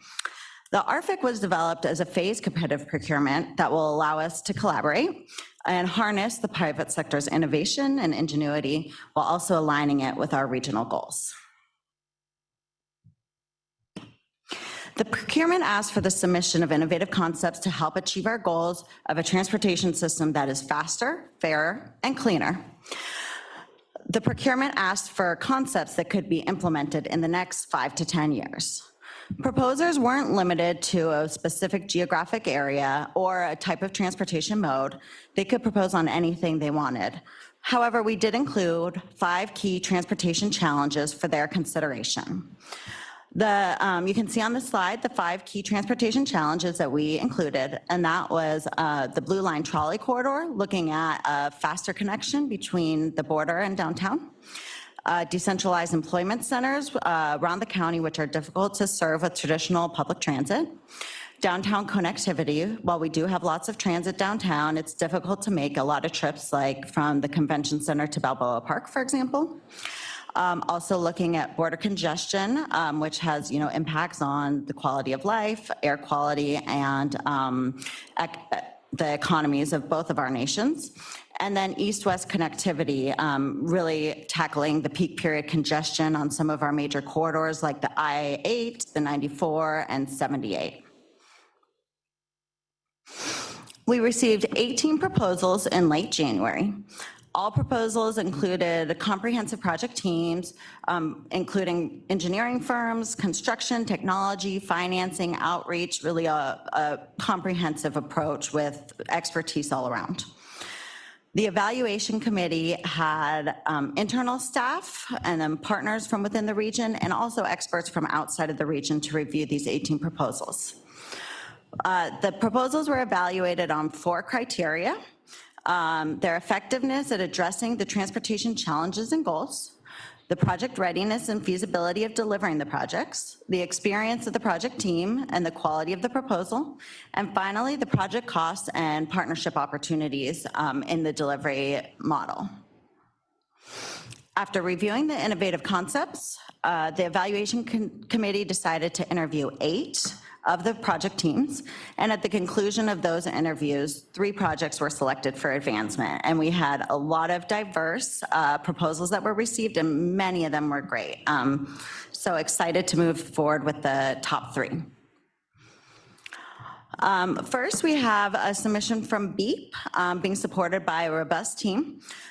This proposal addressed the mobility hub and flexible fleet concepts in the regional plan. The proposal includes electric autonomous shuttles as pictured here, and they would provide connector service within a community, and then also a connection, first mile, last mile connection to transit. The concept also proposes to build out electric vehicle infrastructure, including charging and microgrid, and also mobility hub amenities near transit stations. The submission emphasized a commitment to equity when working with SANDAG to select a site for the initial deployment and then plans to scale to other mobility hubs throughout the region. After deploying the initial pilot, we would be able to learn lessons from the first location and then scale it throughout. The second project team was headed by Cordoba. And this concept proposed to extend the trolley line, the Blue Line trolley, about 1 mile into Tijuana, where it would terminate at a secure pre-clearance facility for customs and immigration. The proposal also included an expansion of the San Ysidro Transit Center into a multimodal 2-story transit center. And it also included a number of intelligent transportation system improvements around the border to improve transportation operations in the area.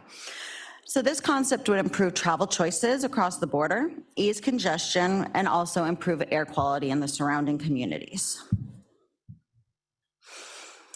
The final proposal that's being selected to advance is Global Via. This concept proposes using the newest technology to begin the development of the next generation managed lanes as envisioned in the regional plan. These next gen managed lanes would be flexible. You'd be able to assign them for different uses and also really get us ready for emerging technologies such as autonomous vehicles, connected vehicles, being ready for them to operate within these corridors as early as 2024. This proposal showcases the ability to use managed lanes to prioritize transit, improving reliabilities and travel times for both transit and other traffic in the corridor. The proposal also included the provision of transit service into the surrounding communities to make that first mile, last mile connection.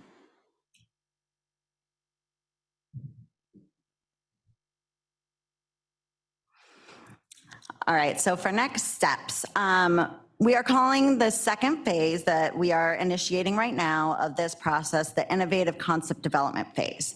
So we're going to begin working collaboratively with the project teams and then Sandag staff, and also bringing in our stakeholders and partners, partner agencies like Caltrans and the transit operators in the region, and begin to provide feedback on their concepts and also explore what a partnership would look like, what type of agreement we would need to proceed at the end of this phase to move forward. We don't have any commitment to working with these teams to implement these concepts at this time, but we're really looking to explore the potential of these projects, understanding the feasibility of delivering them, better understanding of the risks, costs, and also opportunities for funding and financing them. We'll be facilitating a networking event late this summer so that the teams can look to expand and invite other sub-consultants into their teams as appropriate. And then finally, in the late fall, we're going to have a showcase event for the teams to present their concepts to our board, local leaders, stakeholders, and the public. As the details for this event become available, we'll keep you informed, and it's sure to be very exciting.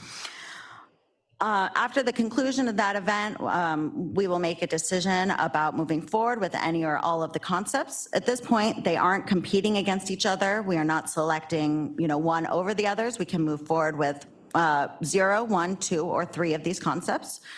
Each decision will be made based on the merits and potential barriers to delivery for that individual concept. This is really a different approach to procurement. We're intending to take away lessons learned from this process as well, and hoping to begin to draw those lessons learned forward to continue to leverage innovation in our procurement process to deliver projects faster and bring our regional plan to life. That concludes my report, and I can take any questions. Okay, thank you so much. Let's go to the public comment, and then we'll go to board members. Thank you. First, we'll have Alan Curry, who will be followed by Catherine Rhodes. Alan, you can go ahead. Thank you, Francesca and the board. I meant to speak on agenda item 5 last go round, but it was skipped over, so I can never raise my hand on that one. Basically, in that agenda, the board members got, I think, an attachment showing the Carlsbad coaster. It kind of correlates what's going on here. The Carlsbad coaster, I was meaning the shuttle vans paid for by taxpayers, free shuttle to the coaster. But then there's a proposed fee coming up of Uber and Lyft funding that program, which it doesn't seem to be capitalism where you have taken away from private industry of convenience Uber and Lyft to fund a government-run program of the same type of service. That doesn't seem right, and I saw that when you showed that shuttle earlier. It's not right. Nobody should be paying other people's fare. That just doesn't seem right to me. Concerning the managed lanes, as I mentioned before, since 1987, the voters voted back in 1987, and again, the extension back in 2004, Transnet were promised roads. The concept back then was we weren't told there were going to be managed lines like on a World Coronado Bridge where only certain vehicles can go on, or if you pay an extra fee, the rich can be allowed to take these managed lanes. It just does not seem right. As mentioned earlier, please put into your plan the electric vehicle because it will take over. Even the governor has mandated no more gas cars, which I don't think will pass, but he is mandating electric vehicles sold in new car showrooms in 2035, whatever that was. But all this pushing towards electric vehicle, perhaps maybe make that part of all the spending plan. Thank you again, board, for taking the time and appreciate your candor, please, and listening to the public. Thank you. Our next speaker will be Catherine Rhodes. Catherine, you can go ahead. Lovely. Thank you so much.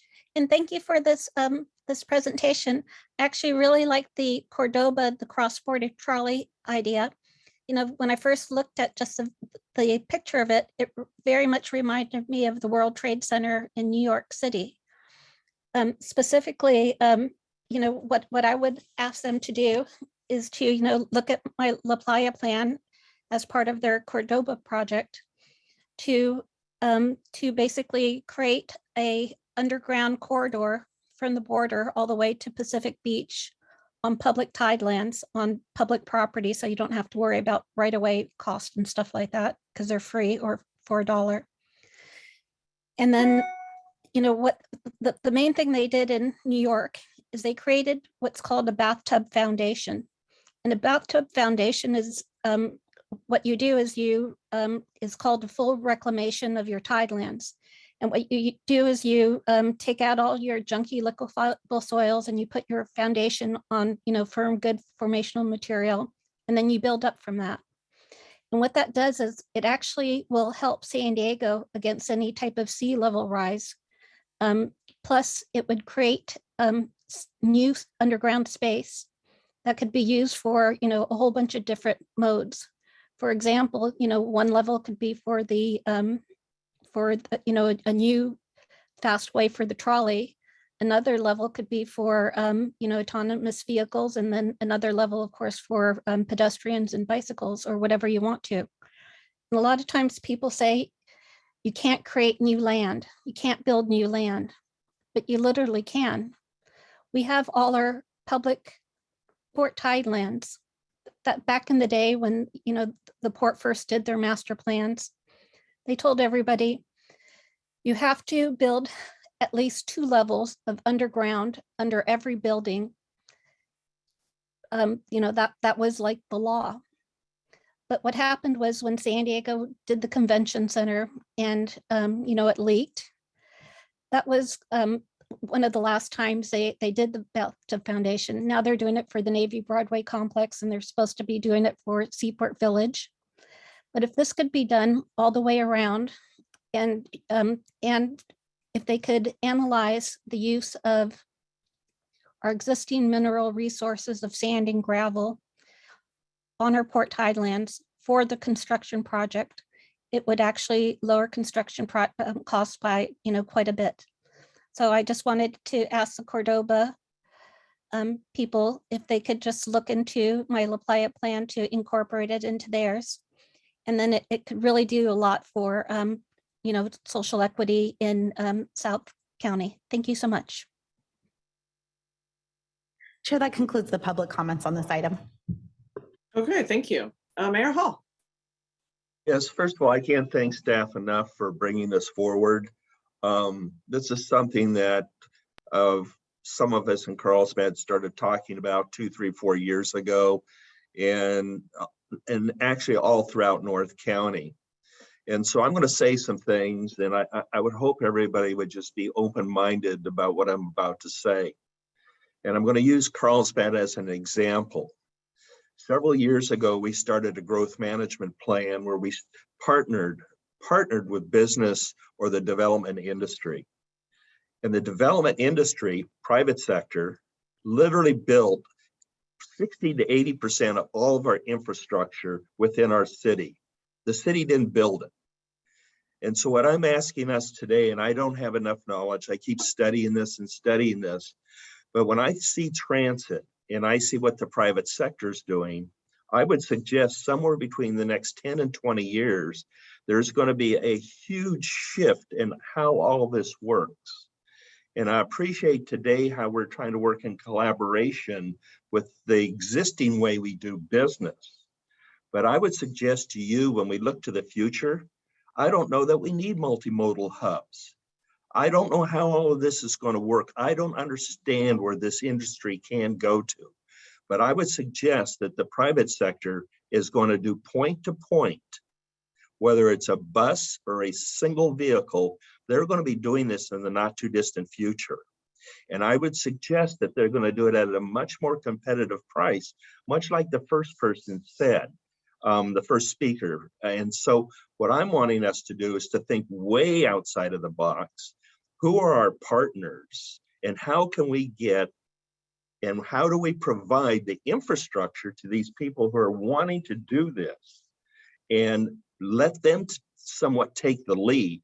I understand the collaboration and a partnership, and I know there will be a role for the public sector to play, but I don't think it's going to be the same role as it is today. So I would hope that we would start thinking about doing things a little differently, and it's all for the benefit of the community at large. It's for everybody who, from the lowest, economic people all the way up to the people that want to, fly to the airport or whatever. So those are my thoughts. Okay, thank you, Mayor. Councilmember Shu. It's past noon, so I'm going to make my comments as brief as I can.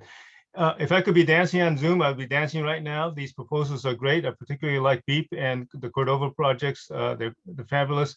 The only minor comment I want to make is a pet peeve of mine, which is I hope we can move from this idea of a half mile, quarter mile from a transit center or destination to time. Let's use 15 minutes or 30 minutes time rather than distance, because then we can really deal with barriers to transportation and make it efficient and workable. And I think that's a planning leftover from the past, in which you only had compasses to work with. Let's use time. Google uses time, and I think we can do that, and that'll be really in the end more effective in terms of building what works. So but I love BEEP and Cordova projects that are being proposed. Thank you. Okay, thank you, Councilmember. Councilmember Edson. Yes, thank you, Chair. With regard to BEEP Inc., NCTD and Sandag have separate existing agreements regarding flexible fleets. NCTD is in the process of contracting with a mobile app developer to enable microtransit first last mile service, with plans to deploy pilots in Carlsbad, San Marcos, and Vista once operator capacity allows. In addition, the NCTD Plus pilot program, which provides discounted rides on Uber, Lyft, and TripShot to areas surrounding Sorrento Valley and Carlsbad Poinsettia stations, is currently in operation. Sandag's partnership with BEEP will not interfere with NCTD's flexible fleet plans and can actually potentially supplement our service, which is certainly positive. With regard to Globalvia, I hope I'm saying that right. As staff reported, Globalvia proposes to develop a managed lane network, including dedicated lanes for transit buses. This effort parallels NCTD's Breeze Bus Speed and Reliability Study, which we expect will offer similar recommendations for cities and NCTD's service area to dedicate lanes on public roads for transit buses. So I just wanted to share that information. Thanks. Okay, thank you. We appreciate your role as the chair of NCTD sharing this information. Okay, I don't see any other hands up. So we will move on from this item. Thank you very much for this exciting informational item. And now I'm going to ask for any member comments, since we took member comments at the end this week. All right, I'm not seeing any hands up. So our next board meeting is canceled for our summer recess. So we will have our next board meeting on September 9th. And I hope you have a great weekend, and this meeting is officially adjourned. Thank you. Have a good weekend Thank you, Chair. and a good Bye-bye. summer.